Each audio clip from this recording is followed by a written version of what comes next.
Hello, hello, everybody. I hope you're well. I am known as Autumn around here. I have a co-host. There he is. There's my co-host. There is the Boo Boo Kitty. Hello, hello. Come on. Come here, sweetheart. I'm so glad you're here. Come here. Hey, cutie. Yes, you. Come here. Come here, come here. I'm trying to get him to jump up. Hello, everybody. I hope you are well. There he is. Hi. Hello. Here, I'll put your. I have tea. I have snacks. I should put the kitty bed up. Maybe he'll lie down. But thank you, Rebecca. I appreciate that.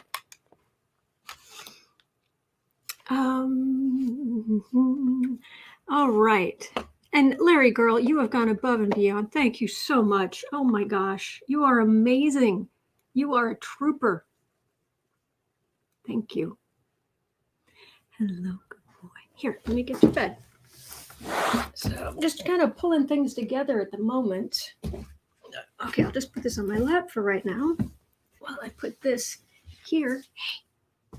Hey, look. Boo-boo, look. Here. And he yawns. Come here. Get that down. There. Okay, sorry, I'm trying to get him to lie down. All right. Easy. All righty, everybody.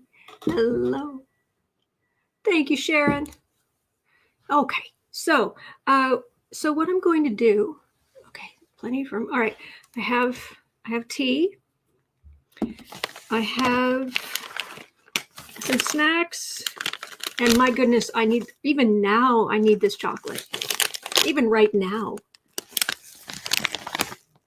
Autumn, I love how the computer screen makes you look like you've been consuming the spice, and I have the blue eyes from Dude. Oh, that is so cool. That is so cool. It's the reflective tint that's on my glasses that blocks blue light, so it's reflecting it back at you guys. So, all right, but yes, the spice must flow. I read that book so many times when I was growing up. So many times. Anyway, thank you, Clayton. Thank you. All right, so what I'm doing now, all right, we've got about 6 minutes until the debate starts. What are you going to do, kitten? You just lay down? Or you can sit on my lap, either way. But I'm going to be focused on the chat to make sure, try to get rid of trolls. Hello. Hello, good boy. How are you? You doing okay? All right. Boo-boo. Kay Nelson, glad to be here. Autumn, it's a treat, calm, and non-hateful environment. Exactly. That's why I'm here. That's why we're doing this. So, all right. Okay. So last time I checked, about 6 minutes, or we've got about 6 minutes. Thank you, Storm. Yeah, I don't drink. Where was it? Still love that book. Yeah. Someone said just chocolate or something like that. Yeah, I don't drink. I don't take any fun drugs or anything. It's pretty much just vitamin C and tea and occasional little 100-calorie pack. These are vegan, by the way. So happy when I found out. So, yep. And I have almost. Oh, past the cocoa. Yes, please. Oh, yeah, there may be a cocoa involved later. Very much so. But I have almost lost 20 pounds. So I'm very pleased. Anyway, thank you, Kathleen. All right, so let me go back over to C-SPAN and see if they've put up the debate yet. Because right now it's not showing. Why isn't it showing? It's showing some kind of promotional thing for the debate, but it's supposed to start in 4 minutes. If push comes to shove, we're just going to watch MSNBC. Thank you. Thank you, Kay Nelson. Thank you, Jules. Thank you, AQ. You guys are so great. Thank you, Linda. Twitter suspended Trump campaign press secretary. Oh, who was that? Wait. Kristen from Uncover the News is here. Awesome. Hey, Judy voted. Thank you so much. And no, why? No, I don't. Oh, it starts in an hour? Well, it's 8 p.m. Eastern time, and I'm in Chicago, so 4 minutes until. Oh, it starts in an hour? Okay. Well, whenever it is, it doesn't matter. Doesn't matter. We could just hang out. I could do readings for you. We can, sure. All right. So,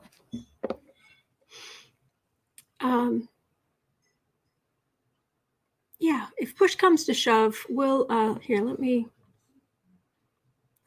pull up. I'm going to share part of my screen. I can use a Chrome tab. Let me see if I can share this. We can entertain ourselves. Okay, there's an ad playing right now. It's muted, but I can turn it back on. Is there going to be another fly? Well, actually, Linda put up a video earlier today. I love Linda. Who doesn't love Linda G? Who? What is wrong with you? She put up a video earlier today, and she asked if there was going to be another fly. And she was like, is there going to be another fly? Oh, no, there isn't. So that was great. That was great. Yeah, we can spend the time sending good vibes to Biden. Exactly. Yeah, C-SPAN says 8 p.m. Eastern. It is what it is. If it starts in 2 minutes, it starts in 2 minutes. If it doesn't, it doesn't. I'm not going to stress it. But yeah, love Linda G. Exactly. Let's see what we've got here. Oh, get our hot chocolate. Yeah, right after this. I found some non-dairy K-cups, cocoa K-cups, and they're so good. They're 60 calories. Love them. Love them. I have one every afternoon. Every afternoon without fail. But, oh, yeah, predate, like I said, it doesn't matter. It'll happen when it happens. But anyway. Well, like I said, I have some tea. I need to get my tea bag out of here. And I hope you guys are doing well. Will DJT walk out? Actually, Linda, and then you say love Linda G as well. I think she actually looked and he said no, but just let me stir my tea and I'll pull out the cards and we can look at stuff.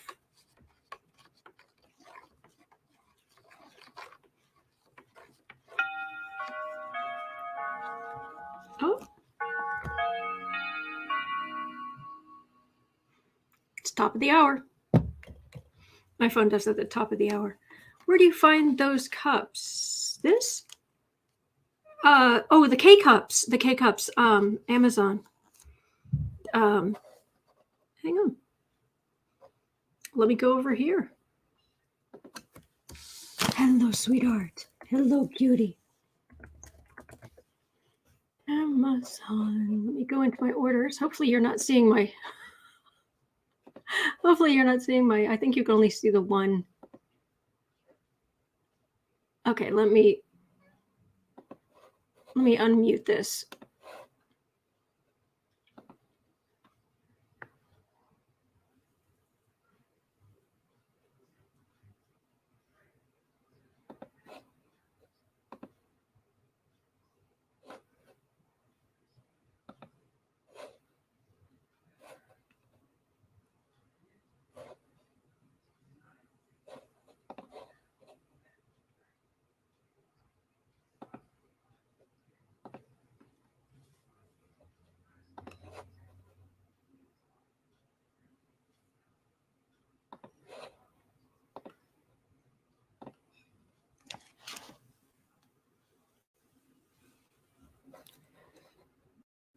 Okay, so it isn't an hour.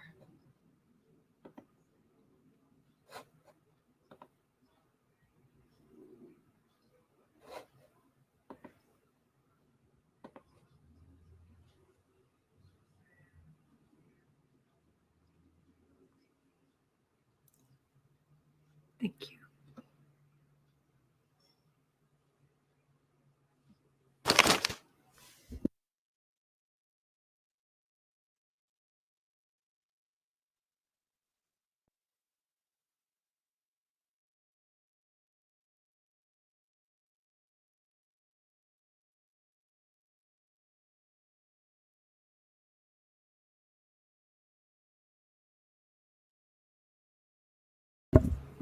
Okay, so it isn't an hour. Okay.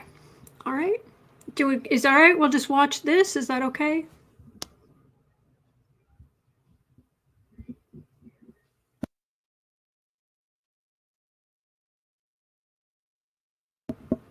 Thank you, Barbara. Thank you. Jules, we're now entering the 11th year of 2020. Yes. Yeah.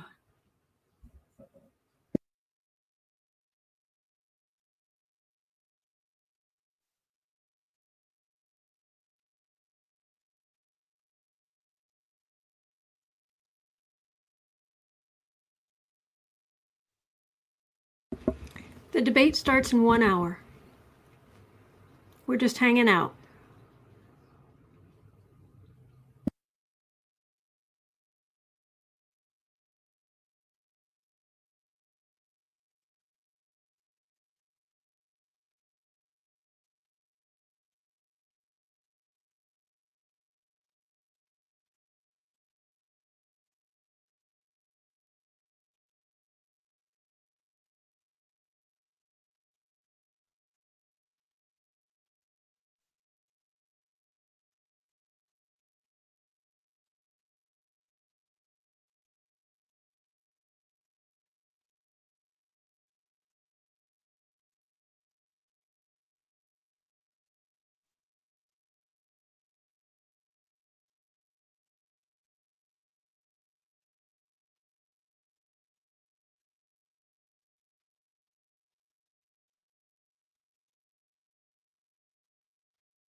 Can you guys hear them talking?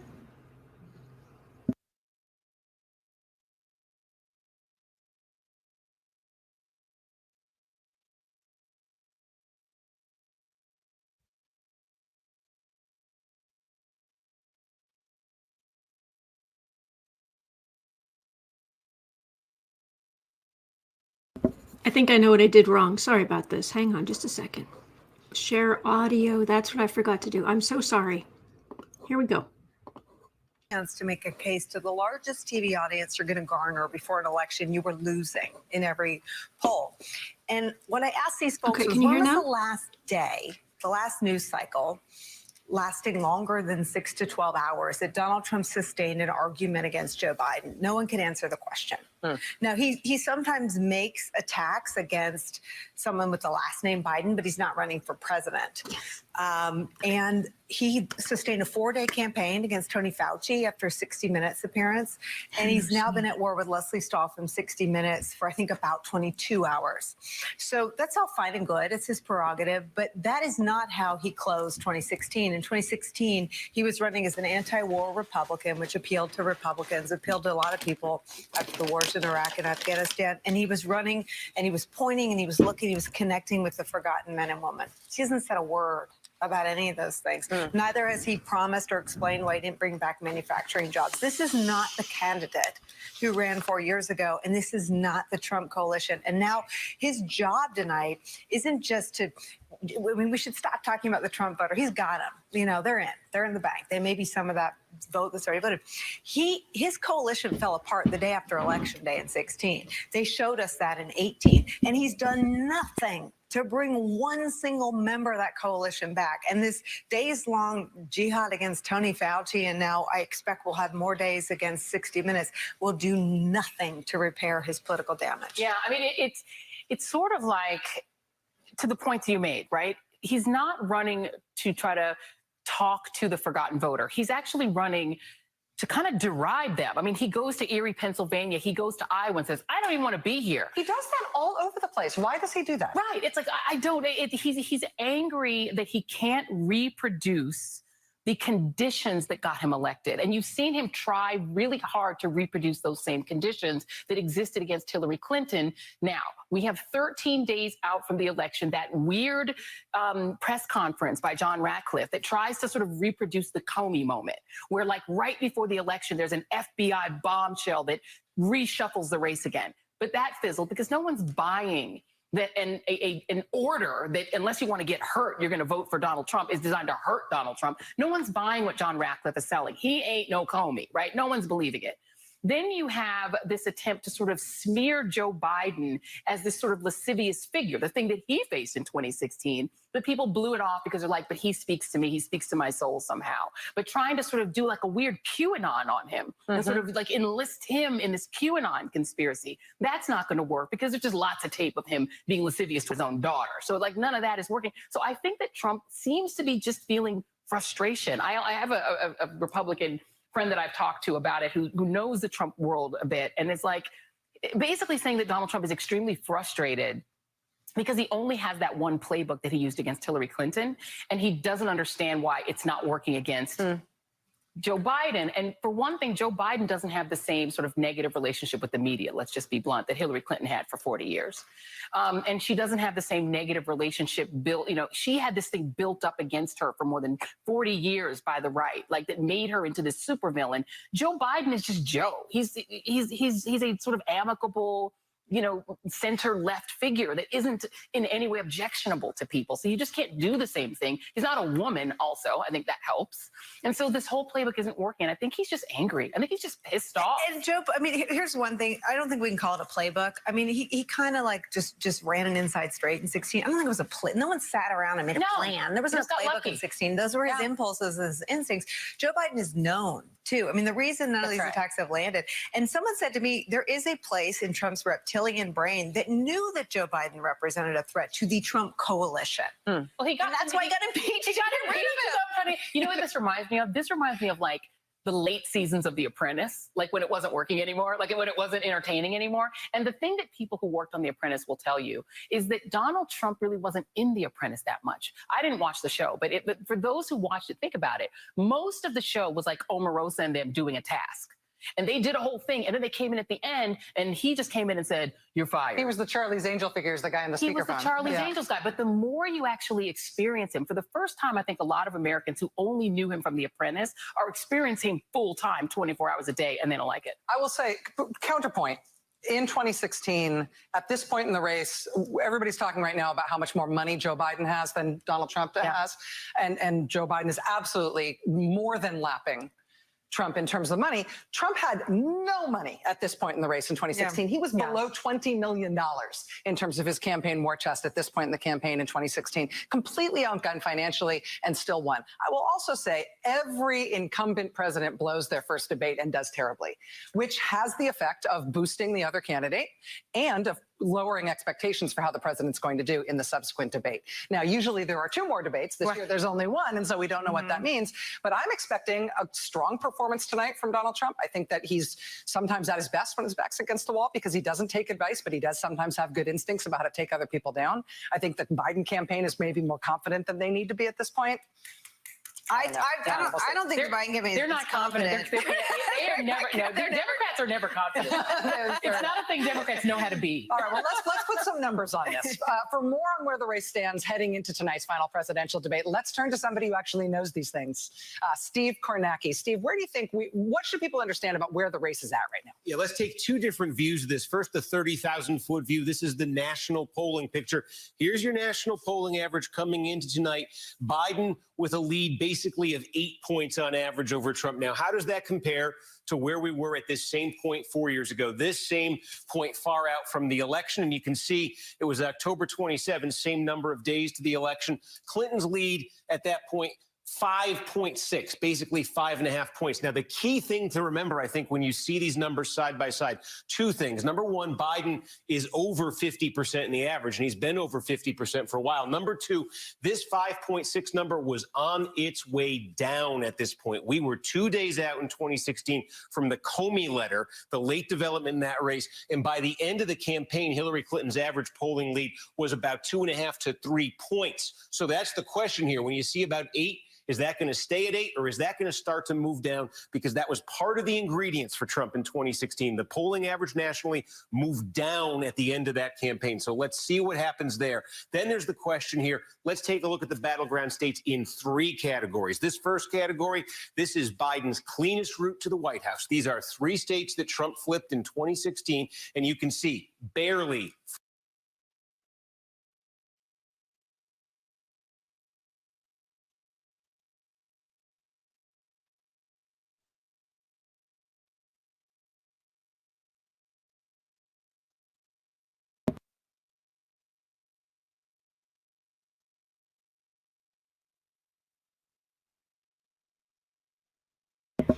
All right, sorry if I'm being quiet. I'm just trying to From Trump's let you margin guys in listen. Wisconsin, Pennsylvania, and Michigan, less than a point in each state. Every one of these states had been Democratic since the 1980s until that night in 2016 when Trump flipped it. And look at the polling averages in these 3 states right now. It's Biden by 7, Biden by about 5.5, Biden by about 6.5. These are the strongest swing states for Joe Biden. And from an electoral college perspective, if Joe Biden goes 3 for 3 in this state, he's President-elect Joe Biden. Donald Trump has to find a way to hang on to one of these 3 Midwest states that he won by a fraction of a point in 2016. Otherwise, that electoral vote count goes under 270 for him. The next tier of battleground states, these were Trump wins by a small margin. Florida, Arizona, North Carolina in 2016. And what do we see in the polling average now? We see Biden leads. There's smaller Biden leads, 2, 3, about 2 points in North Carolina. But again, these are Biden leads. And in the scenario we just talked about, where Trump pulls out one of those Midwest states, he's now going to need all 3 of these states. So you can see he's running from behind in what amount to must-win states for him. And then these are the states where Trump had some solid wins in 2016, mid-high single digits: Georgia, Ohio, Texas, Iowa. These are reach states, or were supposed to be reach states for Joe Biden. And you actually see right now, on average, very slightly, Biden leads in Georgia on average. It's very slight, but that is a Democratic lead in the poll average. Ohio, razor thin, 0.2 of a point for Trump right now. Texas, Trump still with a lead of 4 there. And again, Iowa, Thank you, Jules. where Trump almost won by 10 Allison, in 2016. would you mind being a moderator? Very slight Biden lead in the poll right now. These are the states, though, when you look at the Electoral College map, are probably gravy for Joe Biden. He'd be getting a lot more probably if he picks off one of these.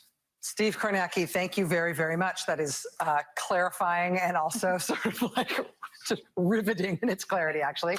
All right, I have a feeling we're going to be back with Steve a little bit later on before we get to the start of tonight's debate. But now I want to bring into the conversation Simone Sanders, who's a senior advisor to the Biden campaign. Ms. Sanders, it's a real pleasure to have you with us tonight on such a busy night. Thanks for taking time to be here. Thanks for having me. So let me just ask you about some of the things that I've been discussing with Joy and Nicole here already, and that is our expectations for tonight. I'm going to take the liberty of characterizing my colleagues as saying that they think the president is all over the map right now, and that Vice President Biden needs to basically stay the course and not change anything that he's doing. Oh, no, I appreciate everything you've done, Crystal. Thank you. Outsiders here looking in comport with how you guys are approaching it from inside the campaign. Well, we might say it a little differently. You know, tonight, Joe Biden, he's ready. He's prepared. And folks have heard me say this before, but tonight on the debate stage, he's going to speak directly to the American people about what's going on with their families. And we're going to put this focus squarely on them. You know, President Trump, we expect, is going to come to the debate tonight and talk about everything but his failure to mitigate this virus and the failures of this administration. But from our perspective, the reality is that every single day across this country, Americans are waking up and living through and seeing in real time the president's failures. It is dictating their very lives. The fact that I'm wearing a mask while we're doing this interview. So yes, Joe Biden is you're gonna see him turning the camera tonight. You're gonna hear him talking about his plans to get this virus under control, what he would do as president as it relates to the economy, building back better than we were before, and healthcare. So we're excited, we're looking forward to it. And regardless of what the president decides to do tonight, Joe Biden will be ready. The first debate was a disaster from a watcher's point of view. Us just trying to cover it, people watching at home. It was literally incomprehensible for most of it, almost entirely because of the president just steamrolling the rules and talking over the vice president constantly and being unable to follow even basic direction in terms of how the debate was supposed to go. For you and your campaign for Vice President Biden, what was the lesson learned there in terms of how to compete with that, about the right way to comport oneself if the president does that same thing again? We know there will be different circumstances around the microphones and when they are on and off, for example. But aside from that, how do you intend to handle that sort of disruptive, sort of transgressive debate behavior from the president if he brings that again? Well, you know, this is really about presidential temperament. And this isn't really about the mics, whether they're muted or turned down. This is about if Donald Trump, the current president of the United States, is going to come to the debate tonight and talk about plans for the future and the American people. Did you miss the come with the intent to distract and lie? cleanup on aisle 5? Donald Trump has just gone through there. So I'm sure we need a cleanup on aisle 5. By the president's antics. And I mean, that's just really how we have to handle it. Folks who are tuning in tonight, who are sitting in their living rooms, who will be at their kitchen tables watching this debate, are really watching to figure out what these candidates have to say about this virus, this pandemic that they're living through, grave economic devastation. I would also think, folks, that, you know, people are watching to hear what the president really has to say about pre-existing conditions. You know, I saw the news much like everyone else today when the president, in his 60 Minutes interview that he leaked, said that he wants the Supreme Court to do away with pre-existing conditions. He hopes they end it. They're in court right now trying to take it away. Joe Biden, a staunch defender of not only pre-existing conditions, but the Affordable Care Act. Healthcare is something that's on the top of mind for folks at home. So again, we're squarely focused on the American people tonight, the folks in their living rooms, at their kitchen tables, people who are probably missing a loved one this evening because the virus has stolen their lives. Simone, I assume that the vice president is receiving intelligence briefings now as the nominee for his party, and Senator Harris is still on the Intel Committee. I wonder if it is your campaign's understanding that what the DNI said last night is true, that Iran is interfering in our election to hurt Donald Trump. So said DNI Ratcliffe. So, first of all, I want to be clear. I am not receiving any classified briefings. And obviously, if the vice president and or Senator Harris have been in receipt of classified information, that's not something I would repeat here. But let me tell you what we do know. We do know that more than 50 intelligence officials from the Obama-Biden administration, from the Trump administration, have noted that there is election interference happening in this election by Russia, chief among them. Okay, we do know that there are efforts underway from many foreign actors trying to meddle in this election and undermine the will and the confidence of the voters. We also know that there is domestic interference happening in this election. Chief among them is the president of the United States, who, in our opinion, is trying to scare people from going to the polls. But we believe that the American people are going to be heard in this election. And that is why, with 12 days to go to Election Day, we've seen unprecedented voter turnout. You know, we are not overly confident about that turnout. What that says to me is that people are paying attention. And tonight, what it will be incumbent upon Joe Biden to do is to speak to those folks who are tuning in, who are listening, and talk to them about the realities that we're facing here in this country. Yes, that includes the meddling of our elections by foreign actors, but it also includes a message that says, go to the polls and vote. Make your voices heard. This is our country. And as Joe Biden always says, This is the United States of America. There's nothing we can't do if we come together. Hey, Simone, it's Joy. Let me ask you, those who know Donald Trump, people who know him, including his niece, Mary Trump, and others, have essentially said, prepare for Donald Trump to go as low as possible. This may be his last opportunity to speak to a broad audience and try to make a case that I think his campaign would like him to make about the economy and taxes. But there's a lot of expectations that he'll skip that and he'll go as brutally low and ugly and personal about Joe Biden's family as he possibly can. What's been the preparation for former Vice President Biden about that? And what is he prepared to do in response? So, Joy, unfortunately, if the president decides to attack Joe Biden and his family tonight on the debate stage, it won't be the first time that that's happened. In the last debate, Donald Trump tried this and it didn't work. But we saw how Joe Biden responded in the last debate. He called it out for what it was, smears, ugly smears designed to just attack his family for no reason except I guess the president thinks it's politically popular or politically advantageous for him. But then you saw in that debate that Joe Biden went to the camera and talked to the American people directly about about opioid abuse and about how there are many people across this country that have struggled like his family has struggled, and that as a president, he will be a president not just for them, but for all folks. And so if Donald Trump would like to attack Vice President Biden's family tonight, I don't know how well that's going to go over with the voters, but Joe Biden, he'll be ready. And let's just be clear.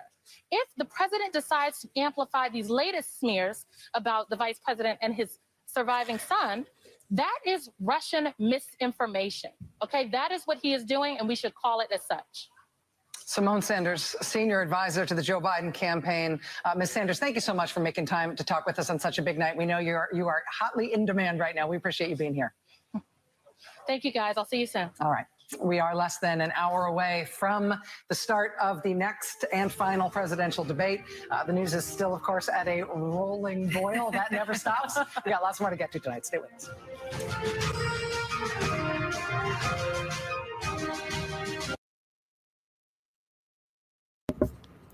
Okay, so while they're at commercial, we can chat. You're burning off the calories now. Oh yeah, this is stressful. This is definitely stressful, and I think it really helps to be here. Be around like-minded people, and just be able to relax a little bit. Oh, Miss Kitty, my new recliner arrived today, so I have put it to some good use, nice and cozy in front of the TV. Well, that's great. So, Sandra, hello, Sandra.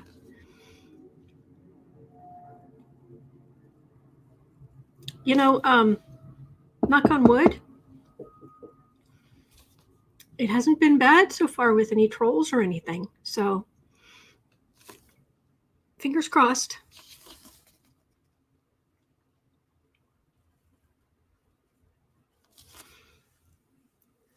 Let's see here.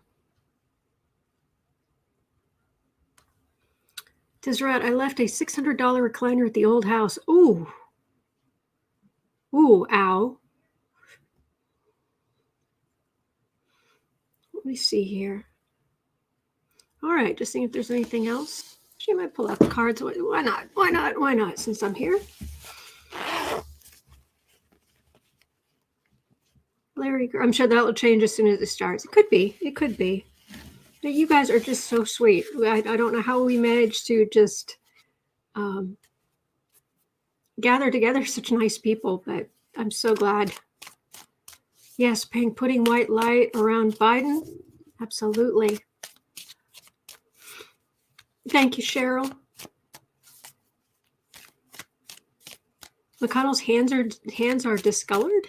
Interesting. Greeter TK. Hello. All right. Is there something we should know? Please, please tell me now. Is there something I should know? Is there something I should say that would make you come my way? Do you feel the same? Because you don't let it show. Is there something we need to know? Sharon, I agree. I love our tribe. Jules, McConnell's hands look nearly all black. I don't know what he's into. Visiting Satan again? Oh, I'm kidding. I'm kidding. I'm kidding. What do we need to know? Well, they're commercials. What do we need to know? Well, this is us. We are. Well, there are people here who aren't American, but we in America. This is we the people. That's what that is. Okay. What have we got here? Temperance. Calm down. We're supposed to calm down. Okay. Calming down. Yep, this is a nice, whoops. There we go. Yeah, this is a America. Just relax. Just relax. Whatever you can do. If you're at home, if you're not at home, wherever you are, just some deep breaths, and we're going to get through this. Let me see what these other 3 cards have to say.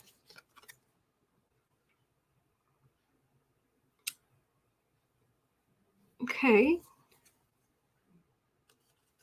Women making decisions are going to make the difference.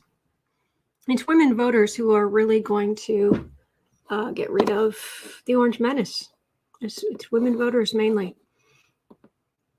But men too, so do vote. Everybody, please.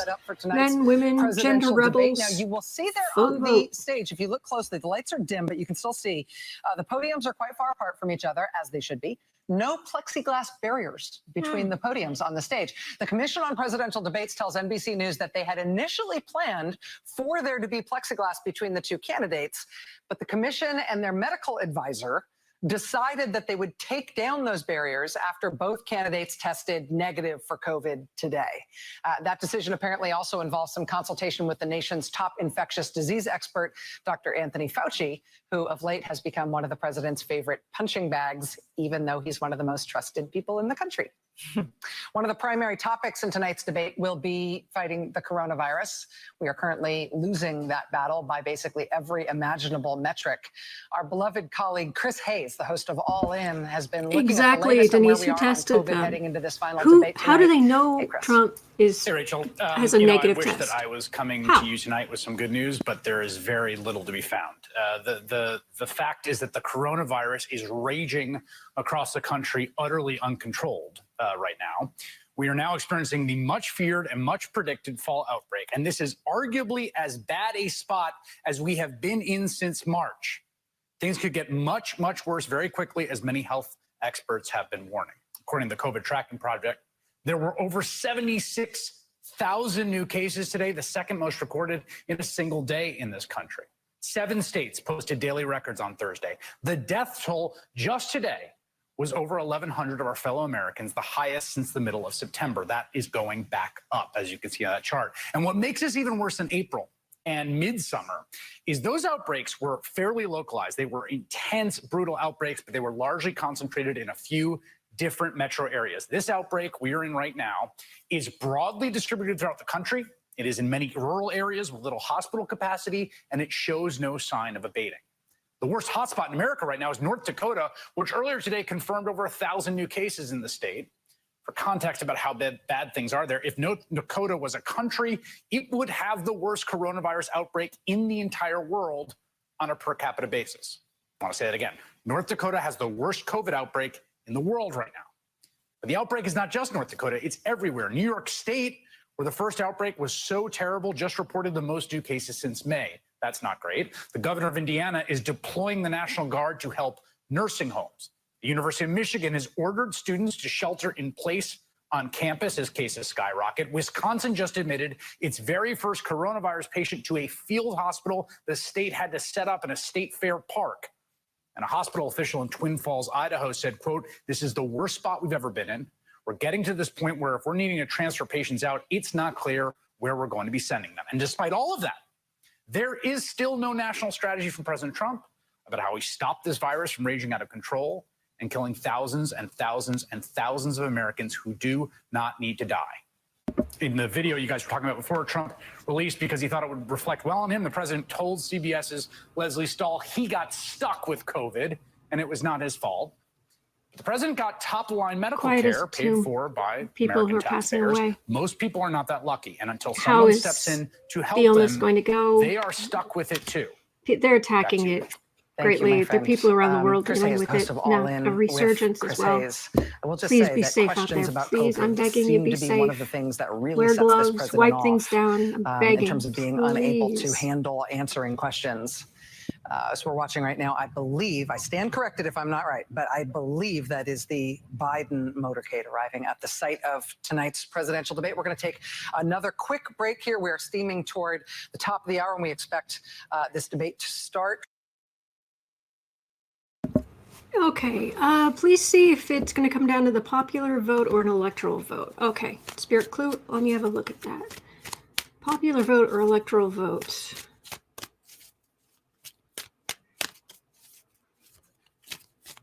Popular vote. Yes, ma'am, stay home, wear the mask, use common sense, please. Please, I want you to be okay. I don't say this through any kind of trying to control you or anything like that. I really want you to be okay. I believe the debate's in Nashville tonight. But anyway, all right. Popular vote, electoral college. Is there going to be disagreement between the two? Is there? Is it going to be an issue? Thank you, Elizabeth. It's just a shirt. I'm just wearing jeans, but thank you. Wow, that's a whole lot of very, very active Democrats actively voting. Not in name only. They're voting. They're getting up. They're getting on their horses. They are going down and they are voting. All right, what have we got here? Well, that's the fool. Trump got lucky last time. Let me do this. This is just easier.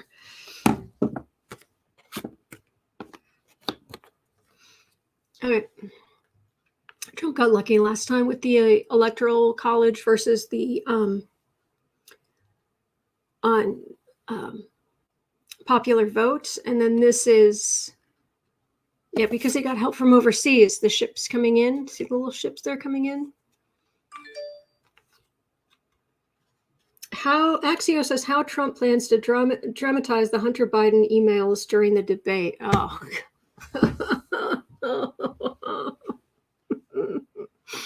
Anyway,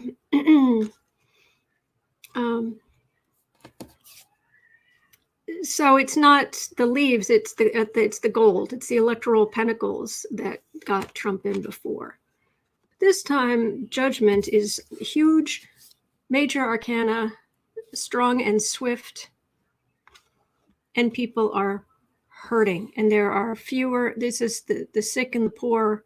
So even though this is pentacles, this is not a good card for Republicans. So I don't think there's going to be much of an issue. So Tony, thank you. Autumn just got myself some zingy orange chocolate. Chocolate is necessary.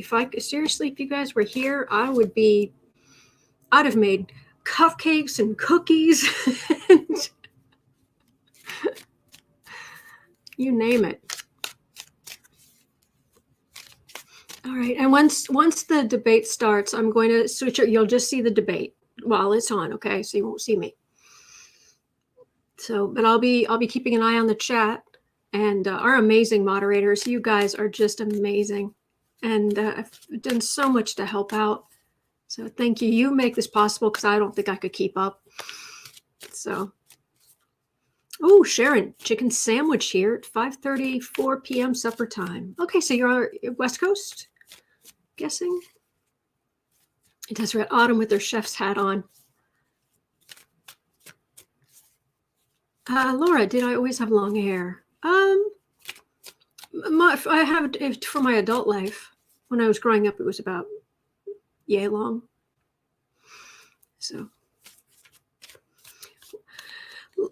Lonnie, Why does the Electoral College have more say than all the people who have voted? Ah, yes, the Electoral College. It was a compromise. Hello, Becca. House of Lenormand is in the house. Awesome. Oh, wait, we're going back. We'll explain the Electoral College later. It was a compromise. Second and final presidential debate will be held.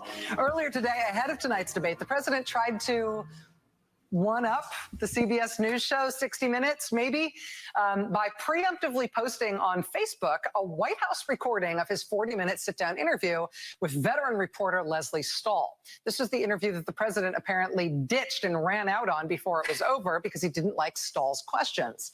Now, CBS isn't planning to run the interview until Sunday. The president says he published his own recording of the interview today to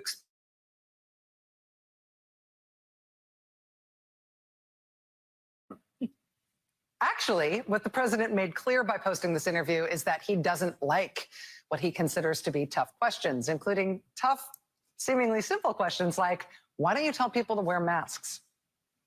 I can't believe after what happened in the Rose Garden here, after the announcement, with all the people getting sick, that you are not being more strongly encouraging about wearing masks at your rallies. I tell people to wear But you masks. don't. Leslie, we hand out thousands of masks. But you at look every out and they're rally. not wearing them. And you don't say, please put on your Have mask. you been looking yesterday? Take a look yesterday in Arizona. Everybody behind me. But had a I'm mask looking on. at other places. I'm looking at Wisconsin, which is a hot spot right now. Right. A lot of people A had masks. lot of people on, and it without was masks. outside. Why aren't you getting up there and saying, I had it, I don't want you to get it, so please Leslie, put your mask We on. hand out masks to everybody that comes to the rally. We tell them to wear the masks. But you don't, and they love you. Oh, I and don't know, Leslie. if I tell they them heard where you to say wear- it, I have no problem. No they problem. love you. They would Next pay question. attention Go ahead. to Go ahead. anything you said. Okay. I hope you're right. Next question. He thinks there's another reporter he can get you there. Next question. No, it's still just going to be her, no matter what. Along with posting that video on Facebook today, the president promised that, quote, tonight's anchor, I think he means tonight's debate moderator, tonight's anchor, Kristen Welker, will ask far worse questions than the ones he got from 60 Minutes that caused him to get up and walk out on that interview.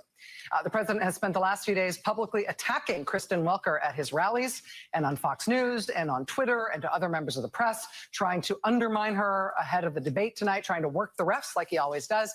He's accused Ms. Welker of being a dyed-in-the-wool radical left Democrat, of being terrible and unfair, and he's called her just flat out, quote, no good.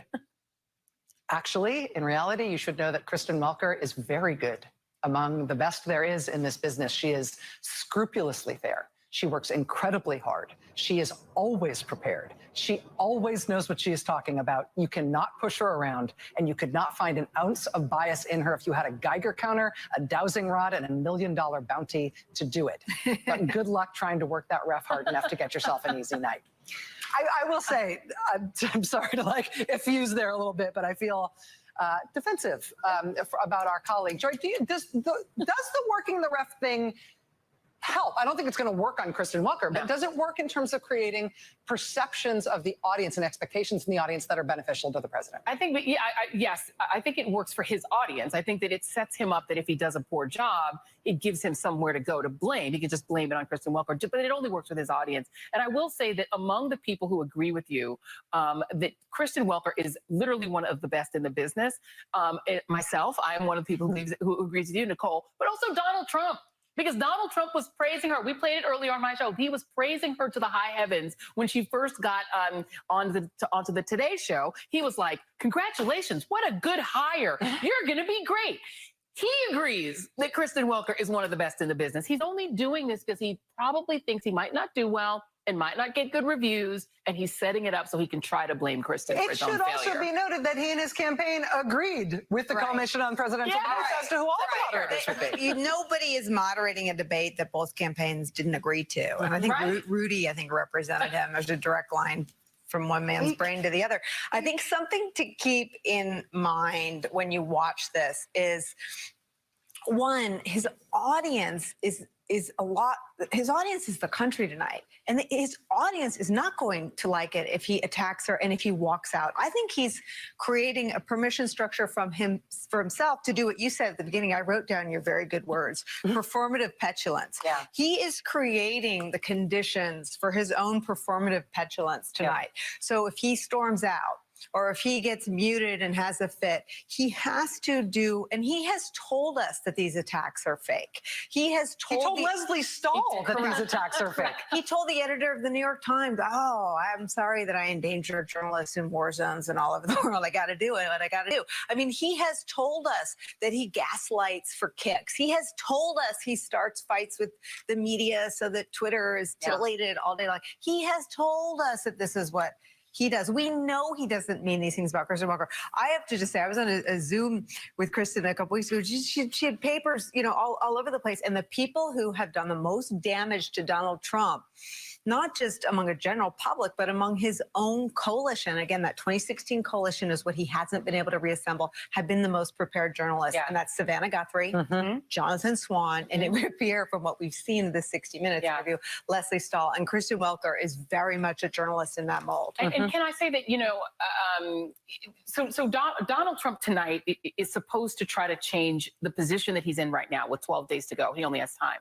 But the temptation that he has to be where he always wanted to be. He's always, I'm sure, wanted to be on 60 Minutes, because to him, that is he live success. tweets it every Sunday, no matter what they cover. And so he walks into really a disaster, but because his pride puts him on 60 Minutes, he must be there because that's a sign of success, right? Just like having a time cover, he has to fake one. And so I think the problem that he has is that Trumpism only works for people who already believe in it. It doesn't recruit new people. Yeah. This isn't a national TV show where you watch The Apprentice, everybody goes, okay, maybe I like Donald Trump. He's narrow casted so much to the right-wing media that when you see him in the open, in the normal world, people are aghast and appalled. And I will note that it is an undercurrent in what we're talking about tonight, this prospect that the debate might not happen, even though it's 20 minutes away, or that the president might walk out in the middle of it. It's bizarre in itself. I'm not getting that he's going to walk out, but boy, is he going to lie. I mean, like, that was the center card, the most important card. Thank you very much lying, for joining us and helping and us more out lying. here. I want to put to you the counter proposition. Not that Donald Trump might storm out of the debate tonight, or that he might not make it all the way to the podium when the clock strikes 9 o'clock Eastern. I want to put to you the prospect that maybe Joe Biden shouldn't have agreed to this debate tonight. After the president broke all the rules of the first one, including the rule about whether or not he should have been COVID tested, and then the president bailed on the second debate, with Joe Biden ahead, should he maybe not have said yes to this tonight? It's an interesting question, Rachel, but I don't think so. First of all, the first debate was a disaster for Trump. So if I was Biden, I'd rather have had 3 debates, not just 2. Secondly, I don't think you can take shortcuts to the Oval Office. I think you have to run through the process. And I think in politics, like in sports, it's really dangerous to play it overly safe. And I think the first segment tonight's on COVID. I just heard Chris Hayes's report about cases rising, hospitalizations rising. We know it sets Trump off. He wants to be done with COVID, but COVID's not done with us. And then obviously also in that 60 Minutes interview, basically was cheering on the Supreme Court to get rid of the Affordable Care Act in the middle of the pandemic. So the debate starts on really great terrain for Joe Biden. And I think that that's not just winning the debates on those issues. It could really set the tone for the debate. So no, I think you have to run through the tape in a presidential race. David Plouffe, I remember in the heat of the Mueller investigation, you would come on my show and say, Democrats have got to get back to health care and the economy. And I was like, really? This is so riveting. This election seems to be closing on the question of Donald Trump's now stated. I mean, this isn't investigative reporting that revealed Donald Trump wants to take away people's health insurance. It's Donald Trump in his own words. It's his motive for his latest pick to the Supreme Court. And it's ending in the middle of a once-in-a-century health crisis for the country. I also noted with keen interest, and I've been waiting to talk to you about it, that Joe Biden has fought to a draw the public's approval, all voters, on the economy. Could the conditions be any more favorable in terms of the topics in the news right now for Joe Biden? No, but these are not just random topics. They're important topics because Donald Trump has failed as our president. We have over 200,000 people dead. We could be facing a third wave, which could be worse than the previous two. We've got an economy in tatters. We've got a country that's divided. We have I think what you're going to see tonight is we may see a blend, particularly in this first section on COVID, of an incompetent sociopath, which is not a healthy combination. And so I just think this really suits Joe Biden well. And in many respects, there may be other presidential races where Joe Biden would not be the ideal candidate. His empathy, his experience, his calmness, his knowledge of how the government operates, I think does fit this moment. And so, right, I think you're right, Nicole, that these are good topics, but they're good topics for Joe Biden because Donald Trump has so blundered them and doesn't have an answer. I mean, he gets so uncomfortable talking about COVID. Can you imagine FDR getting uncomfortable talking about World War II? Right. It's unbelievable. It's mad. How really, dare when you you? think about it. Yeah. David, hey, It's like it's happening to him. well, it already did happen to him. I mean, he did get COVID. It did. So we all experienced the catharsis of watching President Obama just go off like for nearly an hour, probably even more than an hour, on Donald Trump, to the extent that, the rap battle ether music was being played under it on Twitter. It advised Joe Biden a little bit. Is it time for Joe Biden at this stage in the race, particularly if Donald Trump goes after his family and gets personal, to just say, you know what, I'm going off. I'm done with this. I'm done with you going after my kid and just pulling Obama? Or do you think that he's better off sort of leaving things the way they are because he seems to be winning with sort of mild-mannered Joe? Well, Joy, it is clear that President Obama had some things to get off his chest. For 4 years, he's been waiting. You can't go to Philly and not tell it like it is. So he brought some truth bombs. I would be careful. I think you want to be tough on Trump's mismanagement of COVID. You want to be tough on Trump's coddling of billionaires. You want to be tough on Trump basically endangering the planet. There's going to be a climate change section tonight. I wouldn't necessarily get in a tit for tat for the family, but to the extent that, he's going to bring up Hunter Biden 5 times, yeah, of course there's a lot of ammunition there. I mean, the Trump family is basically pulling off a grift and a con on the American people, all the self-dealing, all the money they're charging taxpayers for their properties. Plus, we now find out he wants to talk about China. He's got a secret Chinese bank account, the United States president. So I think you want to have the ammunition in your pocket, but I would you don't want to get in the mud with Trump necessarily on personal stuff. Former Obama campaign manager, senior White House advisor, David Plouffe. David, it's always good to have you with us. Thanks for your time tonight. Thanks. All right, we are going to squeeze in one last break before the debate gets underway at the top of the hour. Lots more still to come. Stay with us.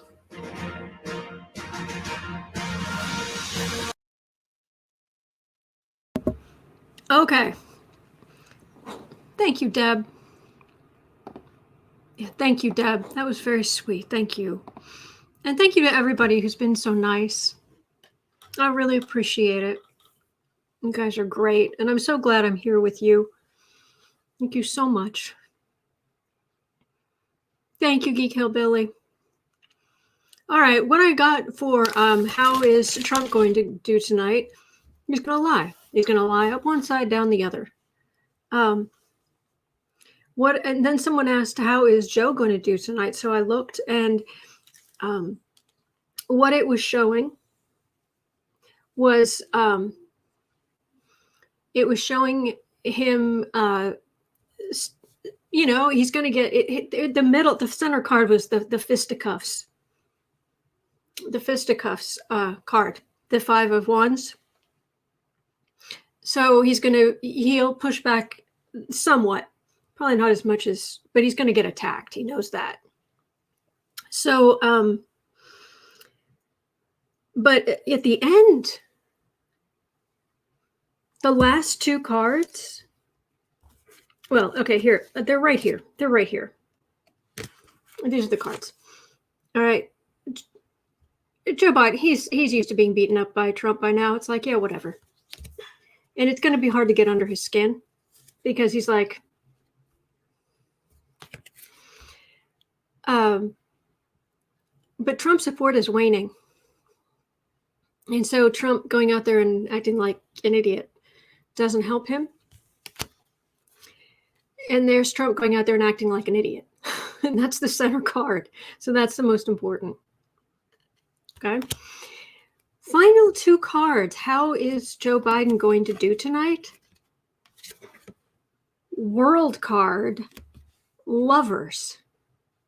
The world, major arcana, capital letters. The world is just going to love him. Look at that. That is a thing of beauty. So, good stuff. All right, so I wanted to share that. I want to make sure I shared that. Trump's things weren't anywhere near that good. Oh, and if you haven't seen on Twitter, I did share a local news in Chicago. Someone got a photograph of 3 bolts of lightning hitting Trump Tower in downtown Chicago.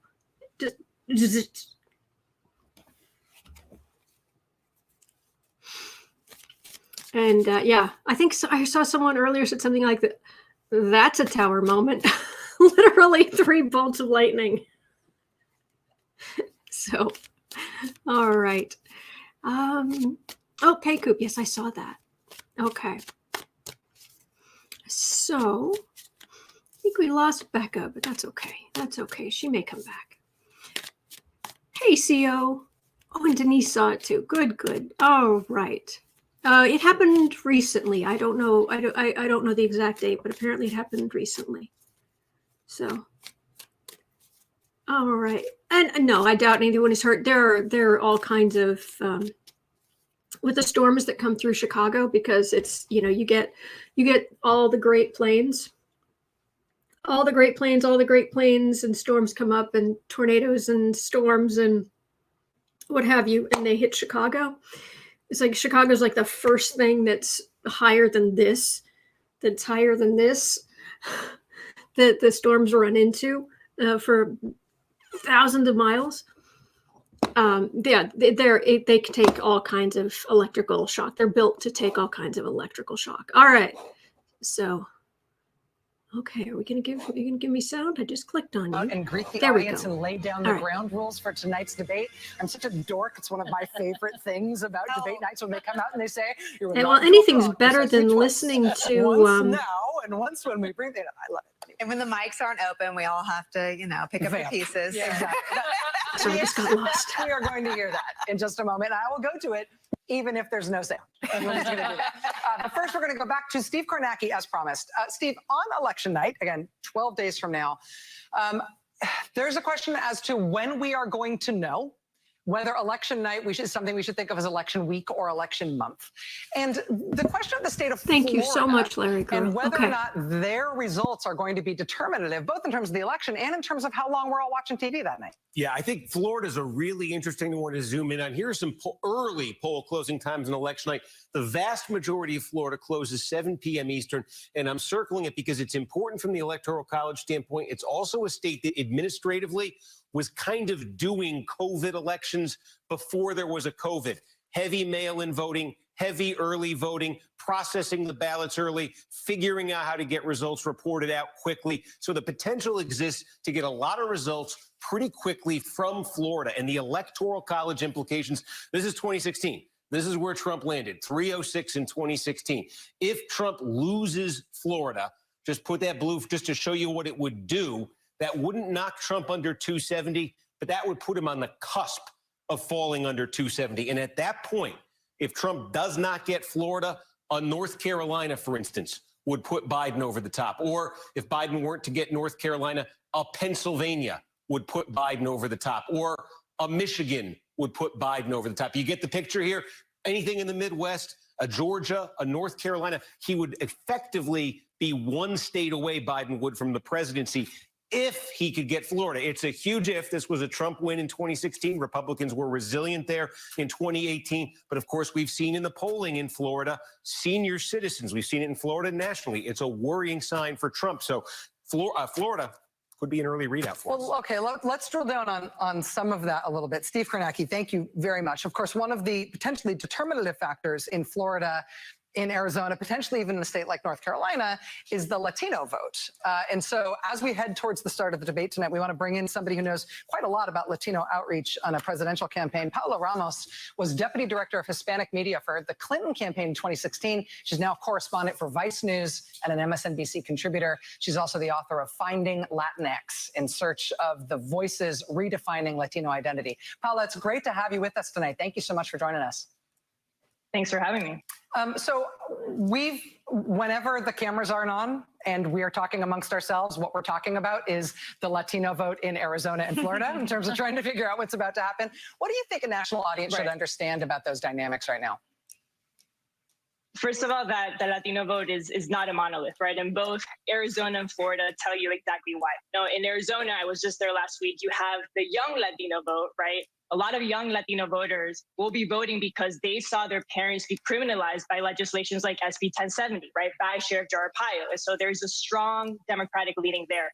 But in Arizona as well, you see that around 40% of young Latino men say that they might be voting for Donald Trump, right? In that same state, suddenly you have Latina women that are inching towards Joe Biden in a way that they haven't before, right? So in just one state, in one county, in Maricopa County, which is responsible for 60% of the entire state, those votes are counted in that one county. You see three different dynamics within the Latino vote, right? Which just explains to you how hard it is to sort of tell the story of the Latino vote.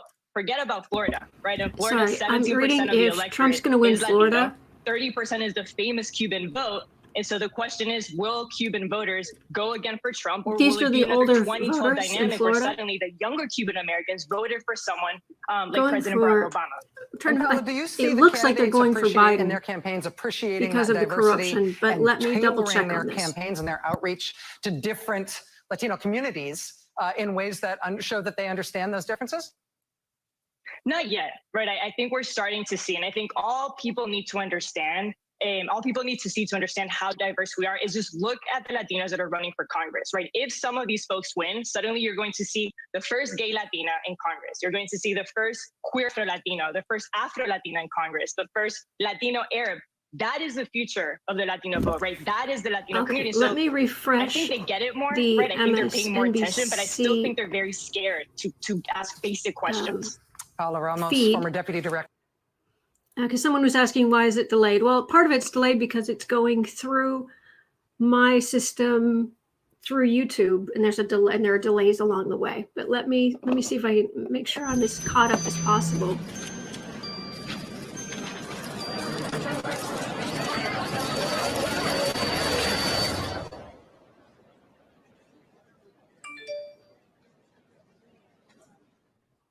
At all, I think, because people were so agog. Okay. As we count down the remaining minutes until the start of the debate, let's squeeze in one more of our friends here, someone who was the leader of the National Republican Party until not that long ago. But boy, does the Republican Party feel different now. Just this week, former RNC Chairman Michael Steele made this announcement. He said, "I am a Republican voting for Joe Biden over Trump because I am an American first." Joining us now, our friend Michael Steele, senior advisor to the Lincoln Project now. Michael, it's great to see you tonight. Thank you so much. It's good to be with you. Absolutely. Do you feel transformed by your public endorsement, by putting yourself out there the way that you have? I feel free. We've been free for a long time.